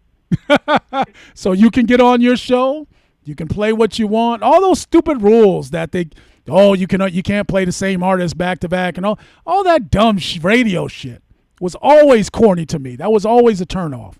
I always knew. I was like, man, maybe if I just get some gigs, do mixtapes, But I always knew. I was like, the radio is corny. They got too many corny ass rules, and I don't want to, I don't want to deal with no cornballs that don't know what the fuck they doing. Try and tell me exactly. Tell me what the fuck I need to do. Fuck out of here. And that's what it turned into. But now, technology is moving faster than the egos. Yes. I got a homie right now. Shout out to him. His name is DJ Melvin. He's been working at Power 106 out there in LA for 12 years. Well, about a couple of weeks ago, he put on TikTok, because that's where I met him at. He caught me live, and he follows me, and I follow him. And he's a mixed show DJ. He's been with them for 12 years. And then he said, okay, everything now. I'm not, I'm with 93.5 K-Day. And I'm like, oh, okay. So I'm like, all right. So you going to Yes and be on K-Day. Well, something happened where then I went to his page, and I'm like, wait a second. He didn't change his name back to DJ Melvin of Power 106. So I'm like, dude, I thought you left or whatever. And then he had put a video out. So I went and found the video, and he said, okay, let me give you guys an update. What it is Power 106 and 93.5 K-Day are affiliates. Basically, they're owned by the same company. Uh-huh. And what it is, he going to be going back and forth. Now, it's a blessed position, but at the same time, it's like, because one of them stations just lost their right to report. They just lost BDS.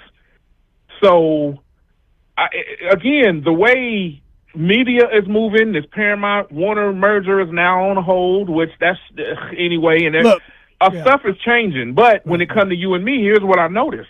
Like I said, my impression of TikTok, even during the pandemic, I said, man, all they doing is fucking dancing and lip singing. I don't want to deal with that bullshit.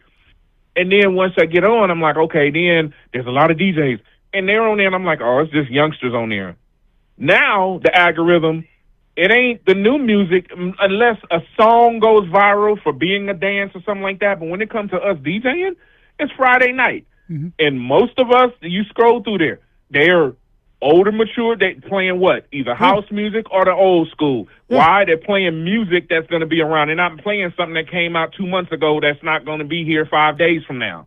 And that's the sad truth. And it's like, damn, there's some new music, but nah, you're going to play the stuff that's going to last, even if it's slow. Now, we're not playing that new bull hunting. Nope, we playing Pretty Brown Eyes. We're playing R. Kelly. We're playing Teddy Pendergrass. Playing old school. We're playing more bounce. We're playing Zap. We're playing, and that's what it is. So when it comes to me, I'm like, oh, my God. Because at first I was like, well, they're not going to know what I'm playing because I'm playing James Brown, and let's just get on up. They don't know what Funky Drummer is. Shit. The more I play that stuff, the more people, I like you. Yeah, you're scratching. Oh, my God, what kind of controller are you on? Dude, I've been doing this. That's the one thing about get TikTok. My stuff to sound that way. Yeah, no, the demographic is there. Our demographic is on TikTok. Yeah, yes. Our demographic 100%. Is on there. They're on there heavy. Yeah. So that's the only. Yeah. That's why I was like, all right, let me see if Yeah. if we can, get something out of this. Because, the people that like what the music we play are on there for 100%. But yeah, but they don't like to pay us. Well, they're not. That's right. They want to give us hearts. Keep pushing TikTok, keep pushing it. Yeah. But okay, can we defend them? Can we be honest? You and me are of a certain age. I'm 9 going on 10 grand. Okay, 70 years old, and you done forgot and you done forgot the year you was born. I know the year you was born because you told me one time since I've known you for 20 plus years. You don't even keep it. Whatever, my birthday, whatever. I don't care anymore. I just wake up and start fucking selling shit. I get it. But in all fairness, with everything going on, high-ass gas, because our gas out here is past 5. Our gas is higher than California, which is a trip to me. Shit is going on where if this was pre-pandemic and this was the exact same way, me and you be raking in the dough. Pull the back it up, because me and you we the conquer Twitch and everything else. But that pandemic, life changed and a lot of things changed. So now, although it's a lot of money, the youngsters, they got energy to deal with that shit. People our age ain't, okay, I'm here for the entertainment, and I'm going to scroll, and that's it. I'm not going to put my credit card information. I'll give you some love. And it ain't nothing at us. It's just the truth. The youngsters, we not catering to them, so why should they cater to us? I understand it. So, yeah. It's all good. Like, it ain't, it ain't nothing. The people, it's not that the people are wrong. It's that's the platform. Yeah. The platform. Yeah, it's the platform, that's the behavior that they basically teach people. Like, stay on here, scroll, look at shit, and look at shit that you like to look at and listen to. They're not there. The people that consume our content aren't there to support us financially. That's my point. I was going to say they're not there to spend money. No, motherfuckers are on TikTok spending money. Just not with us. It's not set up for them to spend with us, right? That's all. All right. And look, the easiest thing for me to do, which is what I thought I was going to do, was just set up a shop and sell the vinyl on TikTok and do my show. All right. The way I do it here on Whatnot. But because of their stupid rules, all right, about copyrighted music, it's the stupidest thing to me. Here's what it is, Remix. They want us to sit up there and DJ and play music all day long for nothing. Yep. Right? But if you have they want us to monetize off of it. If so, and there are people selling vinyl on there, don't get me wrong. But they had, at least the last time I checked, they had this silly rule where if you're selling shit, you cannot play copyrighted music. What? Exactly. What the fuck are y'all talking about? So and that's for why you and me, I'm like, so what are people subscribing? What are they getting from you and me if we can't do that? At that point, I said, don't subscribe to me because I can't give you anything but this work. No, so that's what I mean. So like I said, I had to get on there and see. I had to figure out, if I could do it. And no, because they got some stupid rule where I cannot play the music like I'm doing here on what? I can't play it and have the shit in my store for people to buy it. Dumbest shit ever, okay? But that's fine. They want to run their shit that way. That's fine. And that's why I'm not on there no more, all right? That's why I don't waste my time on TikTok. I don't waste my time anywhere, all right? People, shit. You know how many hours we streamed today? I don't know. It don't matter. It's my second week. Probably it don't fucking matter because this is the platform that best suits what my needs, which is visibility and people, for people that are looking for this vinyl that I have in my store. So this is where I dedicate my time to. Okay, that's it. All this other bullshit for what I'm doing. It's a waste of time. TikTok, YouTube, Instagram. I post clips from the show on Instagram because some of you guys here on Whatnot follow us on Instagram. It's just for y'all. Yeah. And that's what I mean. You guys enjoy the content. I'm glad you said that. I am so glad you said that way because I feel the same way. No, because that goes back to what I said. You do have.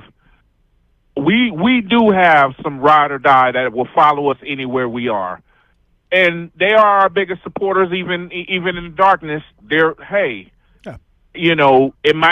might be few, but it's still the many. That's few. You know what I'm saying?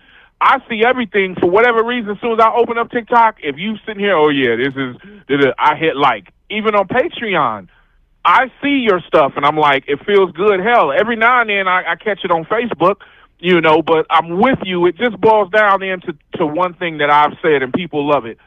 I stay and play where I am appreciated and celebrated, not where I'm tolerated. Right. And that's all there is to it. You are deeply appreciated here on Whatnot, and that's a trip to me, because how long have you been on Whatnot? A full year yet? Oh, no. Actively? I've been exactly. I've been we've been on Whatnot for 4.5 years now. Over 4 You've been years. on here? Yeah. So you was even in the middle of what our TikTok experiment of dealing with the Oh, I was already okay. I was already I've been selling here full time for the better part of the last 4 years now. But yeah, so the TikTok experiment, I was already on here, and I was like, let me see if I can get okay. Yeah. Kenneth says, how are people supposed to find new music if they can't hear it? Right, talking about the TikTok rules. Exactly. Look, that's what I mean, Kenneth. That's TikTok. That's what they want to do. It's not my concern. All I know is, thank you. Like that's and you know when we talk remix, you hear me say this about all these stupid rules and how they have people. Oh, you can't say this or else. You can't do that or else. We're gonna take you off the homepage, and we're gonna limit your visibility. You know what I say to that every time is fuck all that. Do it. I need to know. Yeah, do it right away. If I'm doing, kick me the fuck out. Yeah, I don't want to waste my time any longer than I have. So if I'm doing something wrong, that's what I mean. I want to know right away. And that's what I mean. Yeah. That's the good thing about TikTok is that, a lot of bullshit hoops, a lot of bullshit rules.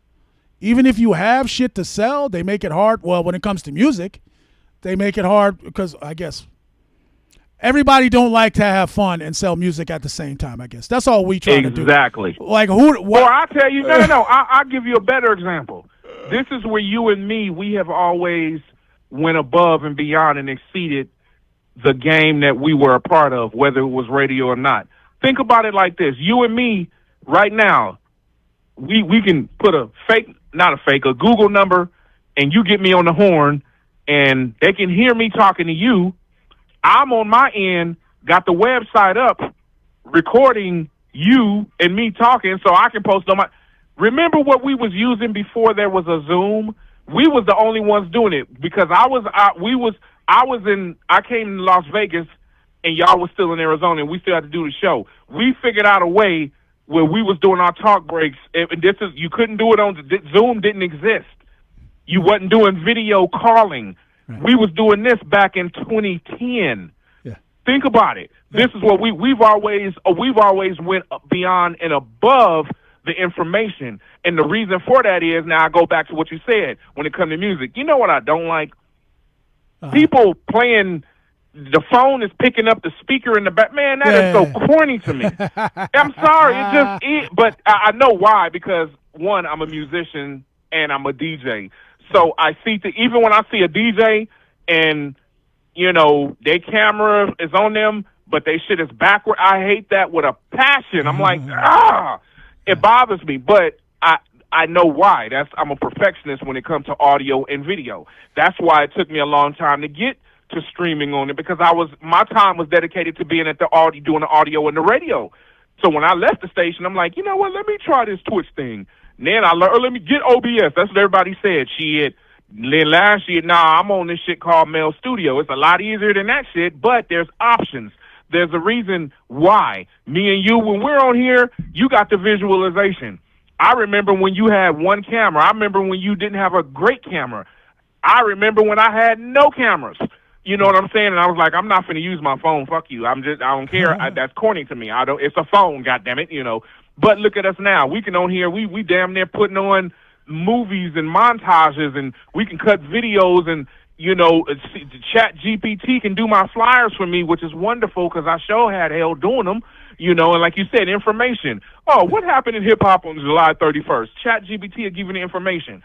It's a lot that has changed that is to our benefit, even the podcasting. Sure. Who would have thought 20 in 2008 that the rapper who made Pump, Pump, Pump, Pump and was on VH1 would be making millions of dollars sitting around with a camera in front of him and 5 other people talking on a thing called a podcast? Who would have thought it in 2004? Yeah. Right. Look where we are. Yeah. And, so, but it's always been about the content. It's just the restrictions. A lot of the restrictions, there are no restrictions. So anybody, if you have content and you want to build an audience, there's nothing in your way. All right. That's the difference. But yeah, like you said, from our background, the audio quality and everything was always a priority, right? Being, in the DJ space and the music space. So we always, that was number one. Shit got to sound good. Then when live streaming started to, trend, all right, now, we're going to turn the camera on, but we want to make sure everything looks, and that's just, again, so some people have that experience, that's where we come from. Again, we come from, speaking of audio, we come from using this vinyl every day, right? DJing and stuff. So, our expectations, our standards are a little different compared to somebody who doesn't have the experience we have, who will, can turn on the phone and do what we're doing and sell their shit. It's all good. It's all good. Whatever works for you. Man, don't hate the player. Yeah. Don't even hate the game. It is what it is. Kenneth said, Kenneth Fan 73 said, how can people put up clips of them dancing to copyrighted music on TikTok, but you can't play music to help sell your records? That's because Q. I'm gonna let you have it. I'm gonna let you have it, because Kenneth, it's all bullshit. All right. That's it. Look, what I'm gonna say this, all right? If you're trying to get online and generate revenue, all right, and sell stuff, and you can sell anything, all right? You can get on here and sing songs for people. You can get on here and write songs for people, they'll pay you. Look, Whatnot, in my opinion, because we've been around, and we've fucked around on all this bullshit out here, Kenneth. I'll tell you right now, all these other platforms are full of shit. They do not want you to monetize anything you do directly. All right? That's why they make it so hard. This is my opinion. But it's also from my experience. All right? Like you said, what do you mean I have a record store? What do you mean I can't play music? Exactly. You see? So that's where I stop. I'm not going to try and figure it out. That's not my job. TikTok is not my business. Them people got that shit set up the way they want it. All I need to know is it ain't for me. All right? I can't do what I need to do. I'm going to keep it pushing. And so that's why we right here where we supposed to be. All right? We got our records in the store. We hang out. We get our work done. You guys, we hang out all day long. I'm either listing or packing shit up. We're getting our work done and we're hanging out and we're helping everybody at the same time. You guys got questions on the stuff in the store, we're able to help you. And yeah, you might tune in and we're doing a talk show with my man, the infamous DJ REMIX, going over all of our experience. All right, which is again, you got people out here just on YouTube doing what we're doing right now. All right, just talking and sharing their experience. We doing it all out this motherfucker. We doing everything, people. We doing the most. And so I say that because I want people to understand. It's up to you. All right?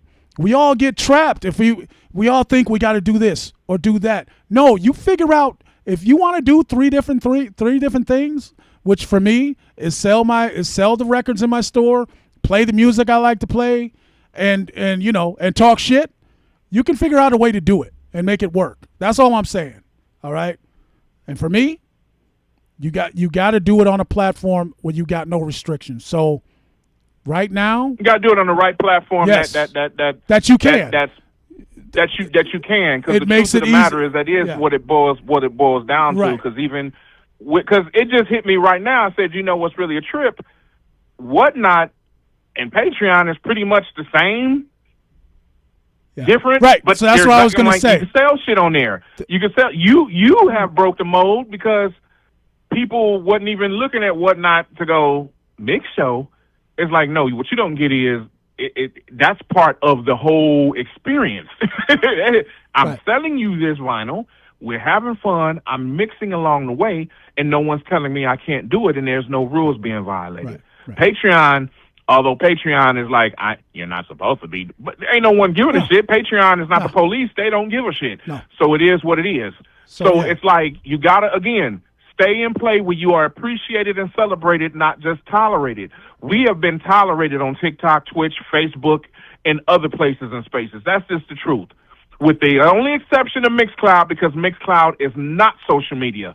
Does That's anybody? why it's so hard to get people there, because it's not social media. But what it's designed to do, for me, I got over 10 plus years worth of content sitting there. It's the only place where I can say I got 1,400 pieces of content. I ain't even got that much sitting on Patreon yet. And I've since 2014, 2015, and my stuff is safely there. Now, if they go bankrupt, then I still got my shows. It's just the idea of it. But I'm saying the platforms, before Patreon, the safest place I could stream would be Mixcloud. Just to stream. Now, I'm not, you can charge, and I put them on the chopping block. You can pay $20 a month to get access to playback of my shows. You can't download them. You can pay $20, right? I ain't getting 20. I'd be lucky if I get under $2. So I get the Patreon and charge you $5. I'm getting $4.90. So again, different places and spaces. You on here, like I said, I can't get to my records because I got 2 storages full and shit's in front of them. But when me and the plushie queen, my wife, move into the house, Q, you're going to have to make a trip because there's a whole lot of shit that I'm just going to give you. I'm going to have to, dude. I got 20 copies of Billie Jean. I got 40 copies of Q, can I tell them how I got them records? Some of them. Yeah. Tell them. Yeah, I tell. I've been okay. First of all, REMIX got all the records. Every record ever made in storage. My dad and my stepdad were musicians, but my biological dad was a drummer. Okay, I played drums in diapers. I played drums. I was a kid flipping 45s. Remember when the 45 spindle used to look like a lighter? Do you remember those? Yes. Yeah, that's how far back I go. Oh, my bad. Appreciate you, Joe. Joe says first time here. Yeah, so awesome, I go back that far. Appreciate and I was playing drums. Yeah. When hip-hop started doing what it was doing, it was like, cool. I even put a rap album out. It went foil, but, produced and everything. And learned something about the music industry. How you going to be an entertainment management company but want to play producer? That you're not both. You're one or the other. Shut up. But anyway, the point I'm making is, being in radio, Power 88, I inherited their vinyl vault because they was down. I got all their records. A whole record shop out here in Vegas shut down. I got their vault of records. Plus, I've been buying records. And I ain't talking about in Serato. I'm talking about period. 777-9311 was like 1982. My mother took me downtown Compton Boulevard, and that album was $7 in 1982. 12 inches. Me and Thump paid bass heads to bring us boxes of records. We get here's $20. They brought us 20 boxes of records. So how do I got them albums? How I got 20 copies of Billie Jean? Because I've been collecting records. I still buy records. I still collect vinyl when I choose to, but that's how I got so much. But I'm like, now doing what you do, I'm like, dude, I'm going to have to come the fuck up off this damn shit at some point. I'm keeping what I'm keeping. But I don't need 10 copies of Billie Jean. I got authentic, original pressings of Purple Rain, not that bullshit you buying in Target and Walmart. Sorry, just because it's purple don't mean shit. You put that new record against an original pressing of 1984, and I guarantee you, my 1984 with crackles will still sound better than that purple bullshit you bought from Target or Walmart. I guarantee you that.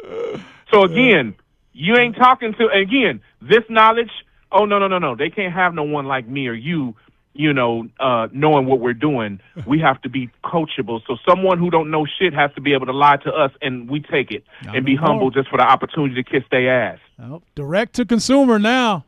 That's what I mean. That's it. Direct. That's all that matters. That's it. Yeah. There's nothing. That's what I mean about the whole point about us, talking about what we went through and the experience is to drive home the point. that there's really nothing in your way out here nowadays. All right. If you can find obstacles, and these motherfuckers they are out there trying to distract you. Yeah. There's people out there with bullshit information, and and if you want to be distracted and you don't want to make progress, then you can choose to do that. All I'm saying is there's nothing in your way. If you got something you want to do, you want to monetize it, there is nothing in your way, because all you need is whatever product you're selling, all right, and the traffic to get in front of people that want to, either if it's content, get in front of people that want to support you, or if it's a product or a service, get in front of the people that, want to buy it from you. That's all you need. And so that's what I mean. For the content, Patreon is the best option I've seen so far. If I wasn't on Whatnot, I would be on Patreon. All right, I will say that. Yeah. If I wasn't here, I would be, and I wasn't able to live stream. But I would definitely. Patreon would be the only option for me at this point. I will give Patreon their credit, because that shit, like, I've just been starting to go hard consistently, nonstop since June. Okay, we go 2 months later. I've had it since last year and sold some stuff, but it was like, I don't know, because of connect. And then once I got over that phobia, and it was like, fuck it, put pedal to the metal, put the gas to the ass, and now pushing is like, it's pretty fun. Because remember, I would start on there and you stop in and say hi, and it might be somebody else, but I'd still have to multi-stream over to Mixcloud to get reactions, and then something happened and you was like, fuck Mixcloud, just stay completely on page, just concentrate on it. Yeah, it's a slow for show walk, but it's definitely moving and grooving, and I do feel safe. And when I say safe, I use that word for different reasons. Someone that you and me know by the name of G-Man out there in the 515 Des Moines, Iowa, he's been a supporter of us all for the last 15 years. He's been a supporter. So he's followed us. Yeah, he follows us wherever we are. But the thing about him is he's a vet. Mm-hmm. So he can't be, and he used to work in a branch of the government. Yeah, okay? some kind of government I'm going to leave it there. He can't be on TikTok and all that shit. Yeah. So when I say safe, National security is safe. National security. Exactly. But, hey, I in more ways than you really know. For real. Yeah, so good. When I say safe, he ain't got to. He ain't tripping. He has a Facebook, but he has it. That's all I can say. But he TikTok, Patreon is a green extremely light safe for his job. Extremely safe. There, Mixcloud and what extremely safe, and I do pride myself in that, because, like you said, like-minded people. I think our audience is some of the most hard-working, loyal people that support us, whether they're buying stuff from you or listening to me and support. I do think we represent them. We're giving them something different. We're also showing you something, and it's like, yo, I can get behind this. Anybody can get on TikTok and make a video and try to go viral and talk shit and fuck Trump, da-da-da-da-da. Anybody can do that. Yeah. So what? But I ain't getting that real work. I need a mix show that I want to see. No. Oh, we got that. It's just different. I like records too. They're DJs, and damn, QB selling records. I didn't even know we can do that. And he mixed in too, and we can have discussions. I like this. It's something different, especially after people are sitting here stressing over real life bills and bullshit that they get their ass whooped even before they walk out the house and whooped on the way back in. This is entertainment. And my like wife now. It's scrolling on TikTok right now, and the only reason I say that because the job that she do is strenuous, and she got to deal with people with fucking attitudes and self-entitlement. For her, it is entertainment, and she do buy some shit off of there. Like someone said, I shop on there, and I get it. I'm not mad. No, it's all but good. The truth of the matter is, there are like-minded people who they take it so serious, but truthfully, it's more of an outlet for them than an inlet. Mm-hmm. Mm-hmm. Feel what I'm saying? Yeah. How many times people said, man, I was having a bad day, and then you come on playing this and selling it, and I feel better. Right. That's the way I was introduced to radio. That's why I love radio. I hate the business and egotistical part of it, but that's in anything. Yeah. But when you get around like-minded people, again, we're the court boys. There's more than just me and Q. There's the homie DJ Nova. There's the homie DJ Marvel. And there's DJ Prince. By the way, we're not the only ones that we was all doing that together. DJ Marvel is still doing. He's part of the Beat Locker show. Yes. And that show has went from the station that we paid to be on, and then it went to another station, and it's on 98.3 The Beat. Yeah.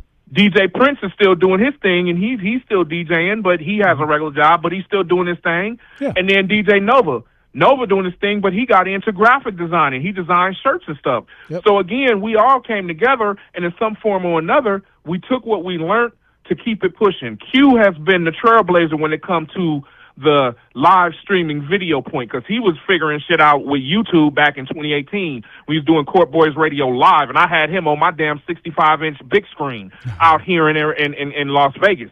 And he played some shit, and we was busting, and his channel shut down. I said he played some universal copyrighted shit. I figured it out. I said that's why he played too much Jimmy Kimmel for too long. I forgot but about again, that. you figured that out, then you push forward. Okay, Right. this Rumble does this. But Okay, that- Kick will do this, but they won't do that. Okay, TikTok has an algorithm. We're going to figure it out. But in the middle of it, you sitting here doing whatnot consistently. You put me on, man. If I was you, I'd do Patreon. He might be right. So again, Yeah. No, it's all good. don't forget. I forgot about DJ, that. Yeah, DJ, what's Jazzy? Oh, I don't know. Arc Boy. Yes, everybody needs something to decompress and relax. Yeah, yeah.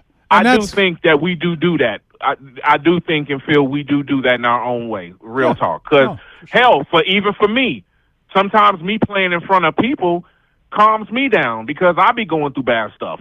Mm-hmm. You know, how many times you done have something be like, fuck this, I'm finna go in here and sell, I'm finna mix and sell these records to get my mind off of that, and then you decompress, you know? So real life is real I'll be life. honest with you.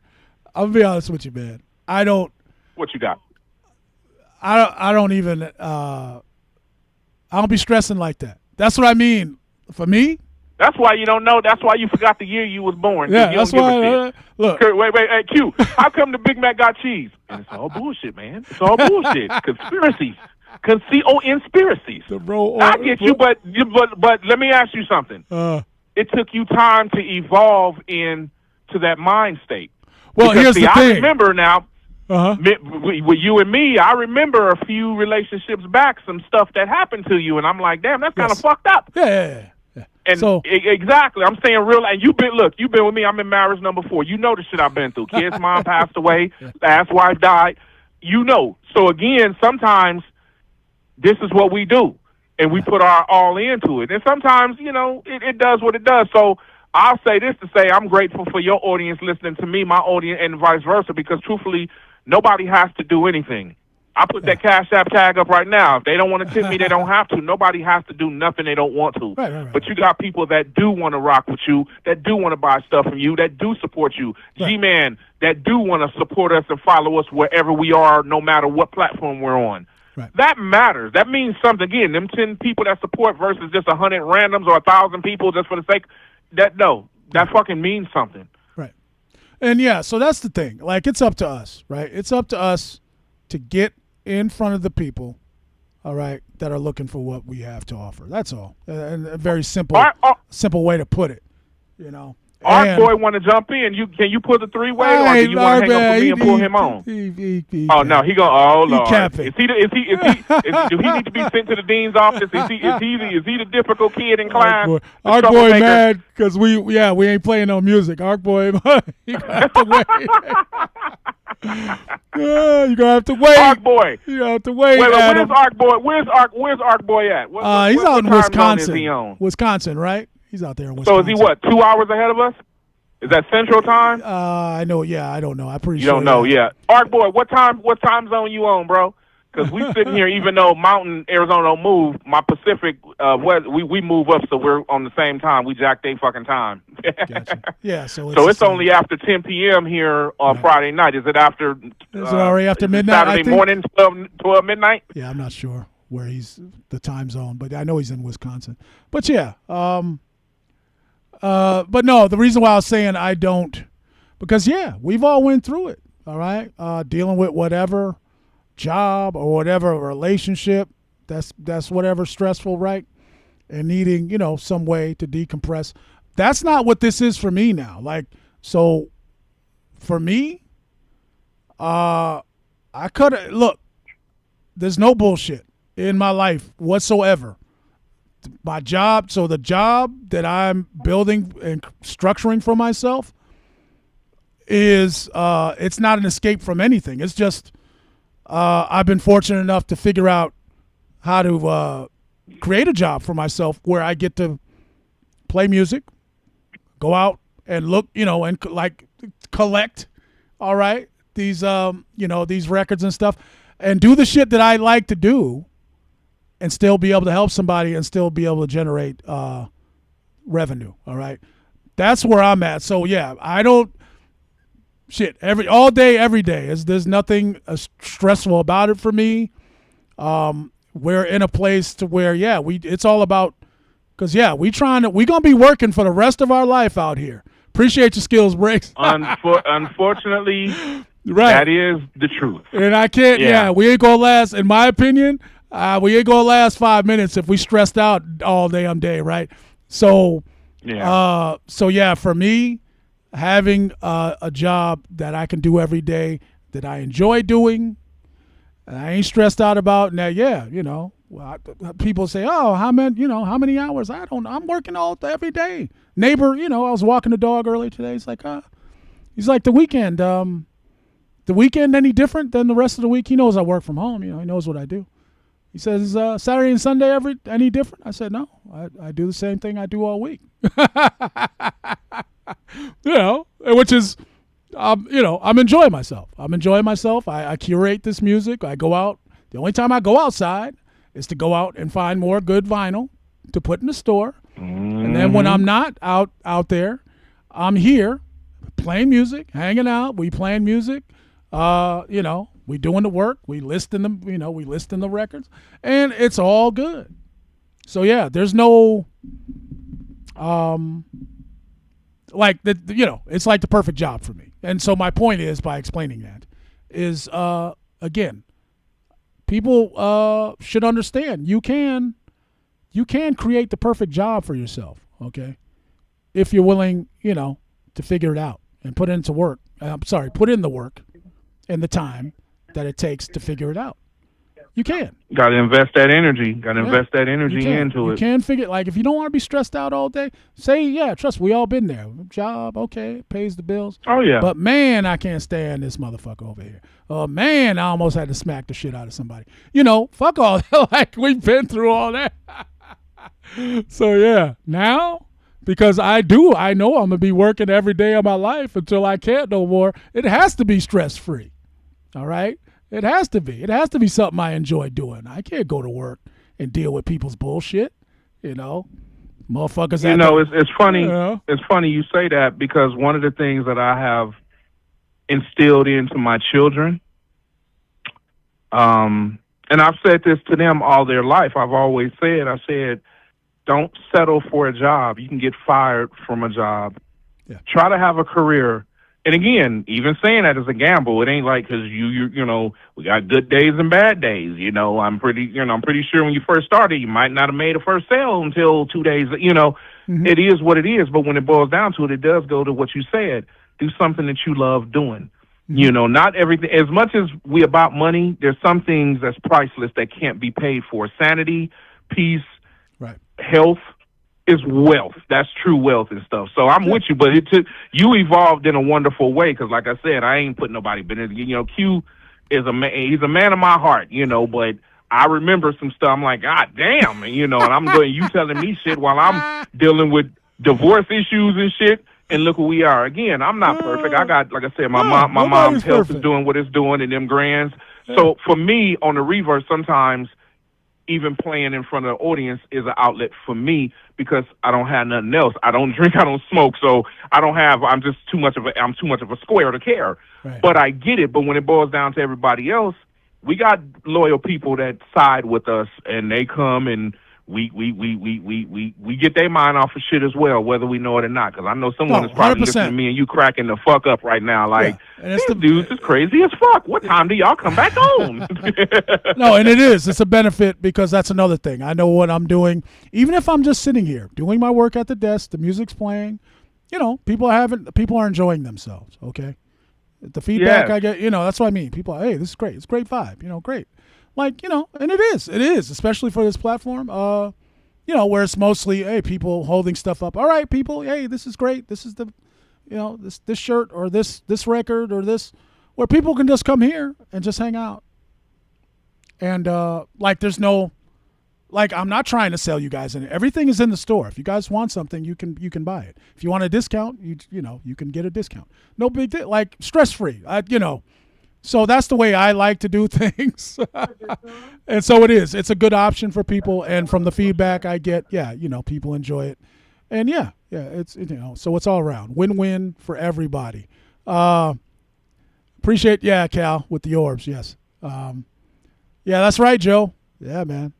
And that's what I mean, Joe. No matter what you have a passion for, that's what I mean. You can monetize it here on Whatnot, and you can create the perfect job for yourself. Some people call it a business. I call it a job because I'm working every day.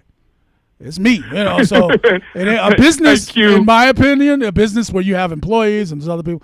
This is a job, man. I'm working every day out here, just like everybody else. Hey, Q. Did you tell them how we thought about doing OnlyFans? What'd you say? I'm be there. Nah, we'll be sitting there playing the music with my with a thong on or something. Yeah, fuck out of here. My wife said something, and I'm really waiting on her to do it because she said it flat out. She said, "I'll be a foot model on OnlyFans," and hey, people like it, the same. Only when they're not looking like a pack of sausages. That's what she said. Look, I guess, but there's something for everybody. That's why the BBWs are so popular, man. I'm a fan. I'm gonna keep it real. It's something for everybody. And what we do, because we're niche, and I say we're niche because we are the last of the real Mohicans of this art form of DJing. Like, we are still the representation of the Jazzy Jazz. We're of that generation. We grew up listening. We're the after us, it ain't gonna be it's not gonna be the same. It's like when Big Mama and them passed, so it's not gonna be the same. It's just not. Yeah. And we know that, like you said, we got to work every day. We're gonna have to. There's no getting around it. Yeah. But we do love and enjoy what we do, and that is what it is, bro. Yeah. That is that. Yeah, and Kenneth says, I got to go to work, deal with the bitch and moan club. Right. Exactly. Again, everybody got to do what they got to do. My experience, even when I did have the plantation gig, I found one. And that's what you called it. That's what you called it. I remember I would call you and I'd be like, "What you doing?" I'm finna go out there and pick this cotton. I gotta go. They got me out there pulling the cotton. And I'm like, damn. So when I saw you being consistent doing this, and I was like, he figured it out. He cracked the code. That's pretty dope. It's pretty dope. No, and that's what I mean. But I found a gig where I didn't have to deal. Like, I was able to go in and do my job, and nobody bothered me.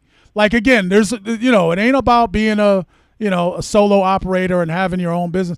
Like, look, you got to figure it out. You're gonna that's what I mean. I got away from jobs where people, with too many people.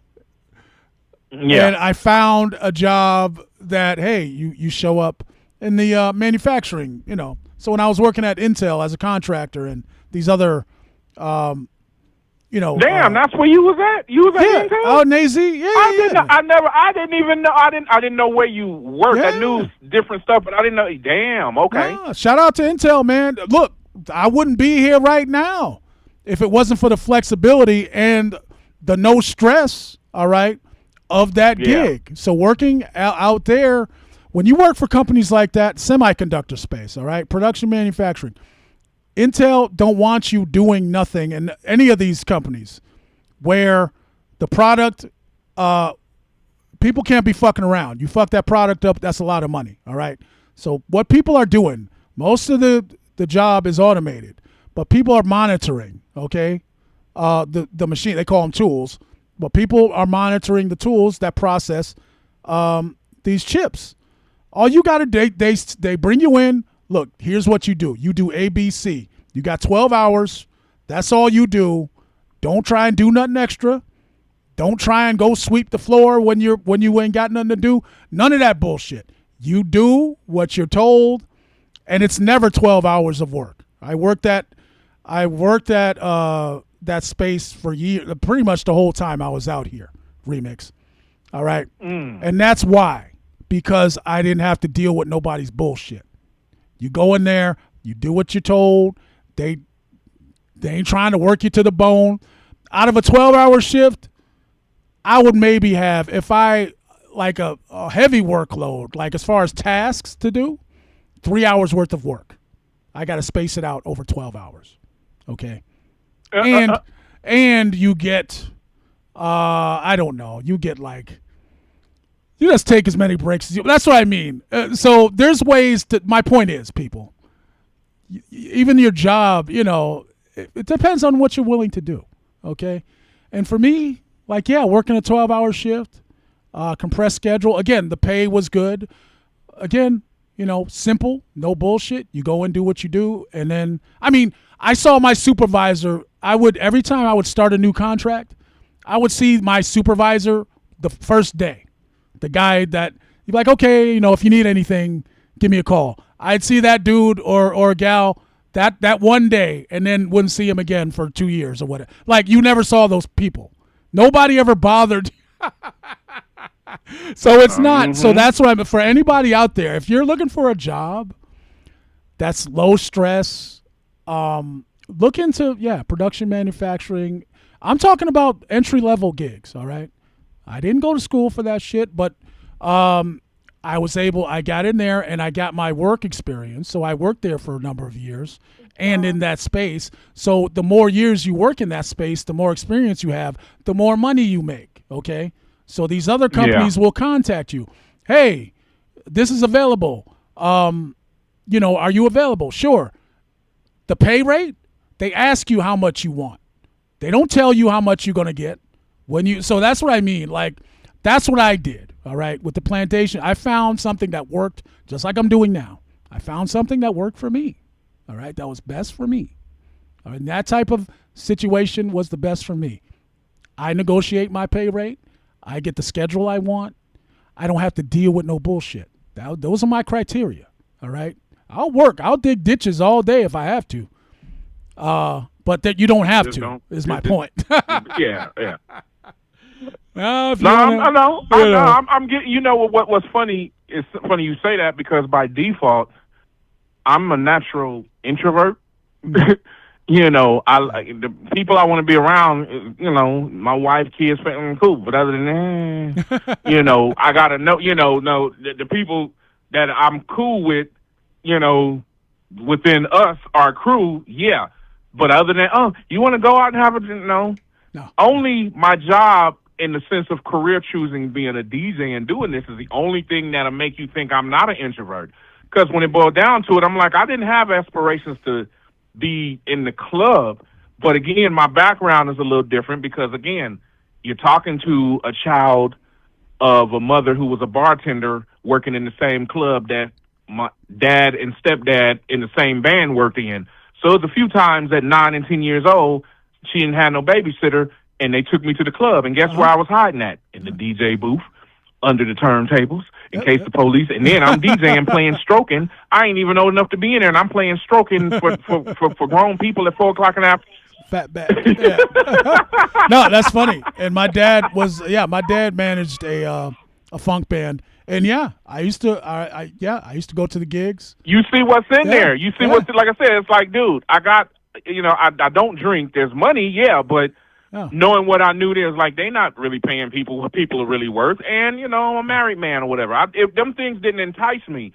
So growing up by default, it was like, okay, that's a job. And with the radio station, you put me, but me wanting to do it, I always said this, and this to me is a career versus a job, and you will attest to this. I said right now, if you hit the lottery right now and you got enough millions that you can do whatever you want to do, but you did not have to work, what would you still invest in that you're doing now versus what would you stop doing because you don't have to do no more? For me, I love DJing. I'm not going to front. I would still, I'll probably be that one on there. Come on, Q. We ain't got shit else to do. We ain't got to worry about money. Let's get on there and talk shit. And who knows? Maybe we can get like, you know, we can get a major show somewhere because we're assholes and we can do bullshit like that. I'm not gonna stop DJing. I just want to be in a position where it's like I really would like to do some more charitable stuff, but it would be me actually doing it, not me doing it for somebody else type deal. I still love doing what I do versus, I drive this and I drive, I ain't doing that no more. That's because that was a job. Not hating, but that is the difference between a career and a job. You can get fired from a job. You can, but your career, they say, if you got a career, you never work a day in your life. Well, I slightly disagree. I worked hard at my damn career, but being that I'm my own boss, I've never, I can't fire myself because I'm a liability. Fire sale. You don't work, you don't make no money. But right? I love doing what I do, what we do. You know, if I hit that and I'm like, yo, Q, check this out. I'm finna upgrade your shit. You finna get the very best Mac and Windows. I want you to break them both in. You got a $1,200 camera that's wide, but you can drive it. I want you to break that shit in because I know you're going to do it. And guess what? As a matter of fact, we finna create our own platform because now we got money to do that. That's the type of shit that I would want to do. Right. And still DJ. Q, what you doing? Oh, yeah, I'm at Q. You going to go on live at 5? Yeah, I know, and I got some records to sell. Cool. Let's do that. But now you finna have a whole fucking warehouse, and you finna do it the way you want to do it. Now you got help. Yeah. I look at shit like that. That shit is dope to me. You know what I'm saying? That's dope to be able to do what you want to do, how you want to do it versus I want $1 million and I'm a cashier at Big Burger King. I ain't got aspirations to buy a new fucking cash register. You know what I'm saying? Fuck that. Yeah, what's up, Joe? Joe asked. Besides, we when we DJing, we doing it here on Whatnot. Yeah, we ain't doing no content nowhere else other than I am posting. I will be posting clips and episodes like this episode here. The replay will be available on my Patreon. Other than that, and that's the only place I'm putting replays up on the Patreon. But yeah, now when we DJing and we're playing music, we're doing it live here, exclusively. Well, you doing it live there. I'm doing it live on Patreon. Yeah, my mix shows and all my content is on Patreon at the infamous DJ Remix. I just shameless plug. No. That's what he asked. No, but I mean, they want to know exactly. With the alternative to the bullshit. With the alternative to the bullshit. That is really what it boils down to. Yeah. So. Yes, sir. Appreciate you, Kenneth. Kenneth says, gotta go. Yeah, Kenneth. All right, bro. Be safe out there. Appreciate you hanging out. Good to know. Okay, yeah, that's what I'm talking. And again, hey, do what you do, man, because, you know, Pearly do got the Patreon and stuff, and his quips is up there. I'm waiting on him to jump on. And a lot of times, Q will, when I'm live, he'll jump in the chat. He stopped through and be listening, and he on Whatnot.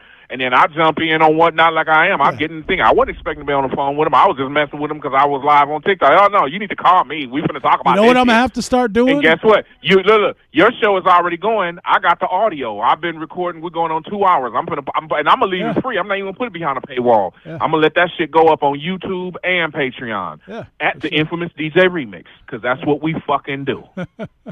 Yeah, and you know what I'm going to have to start doing? Because, Remix does his show around noon every day.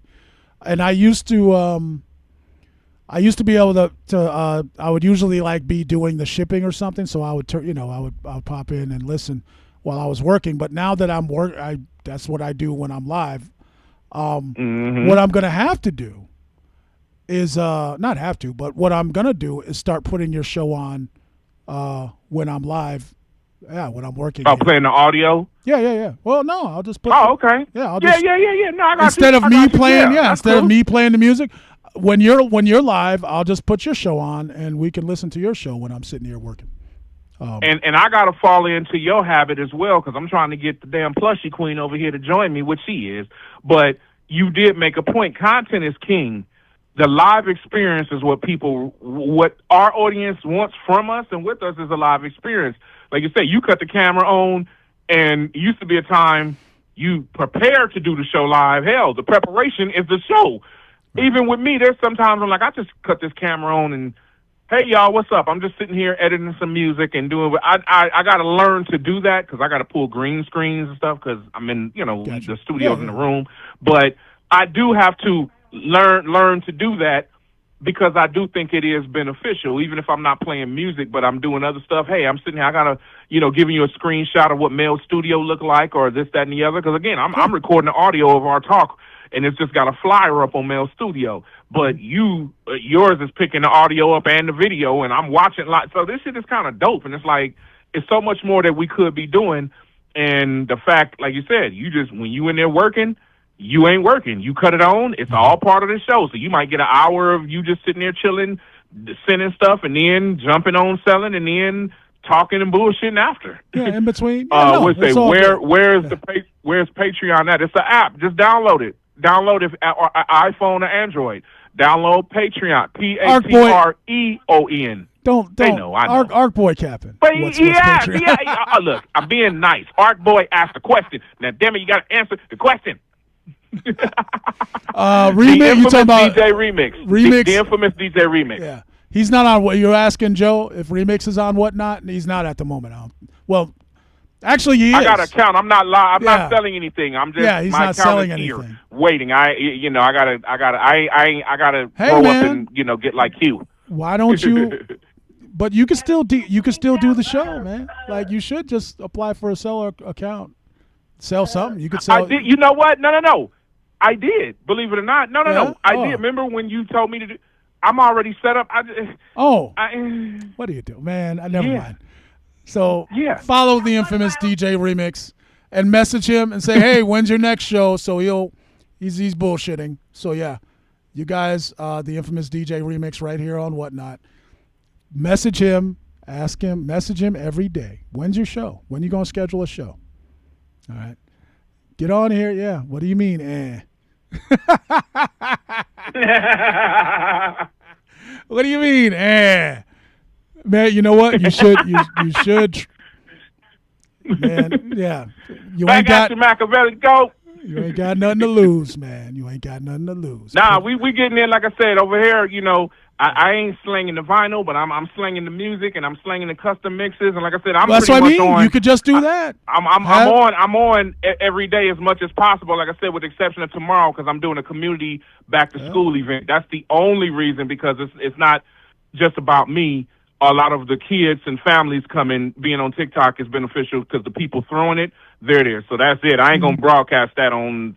I ain't tripping on that. That's just for 2 hours. But past that, I'm not just on Patreon. I'm on 2 different radio stations, 94.5 The Blaze on Android and iPhone, and Crate Runner Radio on iHeart, TuneIn, Odyssey, and Live 365. And guess what? I'm on twice a day on one station and twice a week on the other station. So a lot of times when I'm doing my show live, I'm streaming. You're getting the visual live on Patreon, and you can hear me if you got the shows. And those shows, I have 2 tiers. $5 tier, $10 tier. You can get that access to not just playback, but download mixes. And I have mixes for sale. If you're a Prince fan, I have the 3-hour purple mix. And it's for sale there. You can buy it right off your iPhone and Android. There, I can do custom mixes. Sharing is caring, and it is what it's a slow for show walk. I'm not ashamed to admit this. I'm about 71, 72 supporters after beginning to go nonstop. I've had Patreon for over a year. I started going nonstop because the Q took, man, start just doing it there. Nonstop, going on 2 months as of tomorrow, Q. As of tomorrow. Right. 2 whole months. So I don't think that's bad. It's just, it is what it is. But we have a good time. My music is clean. Not all this Fifth Farm fluff that Q be talking over here. It's all clean because I get airtime on, Yep. I get airtime in explicit businesses, content and stuff. Explicit content over here. I'm pushing it, man. I'm pushing it. So if you got the time and you got the dime, got questions, I got answers. Come holler at your boy. Yep, Joe said he followed you. Hey man, for real. Put the mixes. Yeah, you got shit to sell. Put them up on Whatnot, man. Put them up here. I'm not saying stream. I'm just saying put the shit up here. They can digitally download it here on Whatnot as well? No. You would have to send them. I have to press up a CD or a USB thumb drive. Okay. No. You even got to do all that. You can send them the download link. That's all you got to send them. Oh, okay. Yeah. Okay, yeah. I got to tighten up on how I want to do that. Because hell, there's a way. Send that shit straight to their Gmail and call it a day. I'm not tripping because I mean that's what we do. Yeah. Yep. Yeah, it's all good. Art boy ain't got good sense none at all. What's he talking about? Did he got into a fight in jail? I saw something about like that. He got into a fight. Yeah, supposedly he held his own, even though he got sent to the hole. But I guess I don't know what his opponent looked like, but it said he won. That's all I know. We know this how? You know what I'm going to say, but tell me, how do we know this?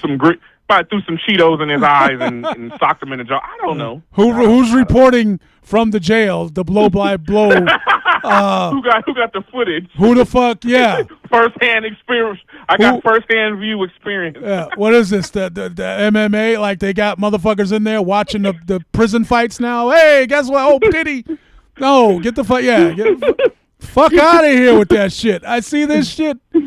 Man, it's all bullshit, Joe. Yeah, Joe said TMZ. The Diddy fight. We got all the details, huh? Fuck out of here. I'm going to tell you something. You sitting on a gold mine with a slogan, brother. What's that? It's all bullshit. Yeah. For real. You need to put that on the shirt, man. Real talk. I'll probably do that. Like real talk. It's all like real talk, bro. When we're done, I do got to do some merch and do some designs and stuff. To add to the store. Yeah, it's all bullshit, the T-shirt. It's coming. It's coming because it's all bullshit. Do what you do, my brother. I'm finna get in for the people out there that keep up with the Power Universe. I'm finna watch the second to last episode of Kanan and, and mess with the plushie queen, my beautiful wife over here, and tickle her a little bit because, it's Friday night. Q, do what you do, brother. I'm going to try to catch in with you, if you on later in the evening tomorrow. I'm going to try to step in with you maybe while I'm Ubering.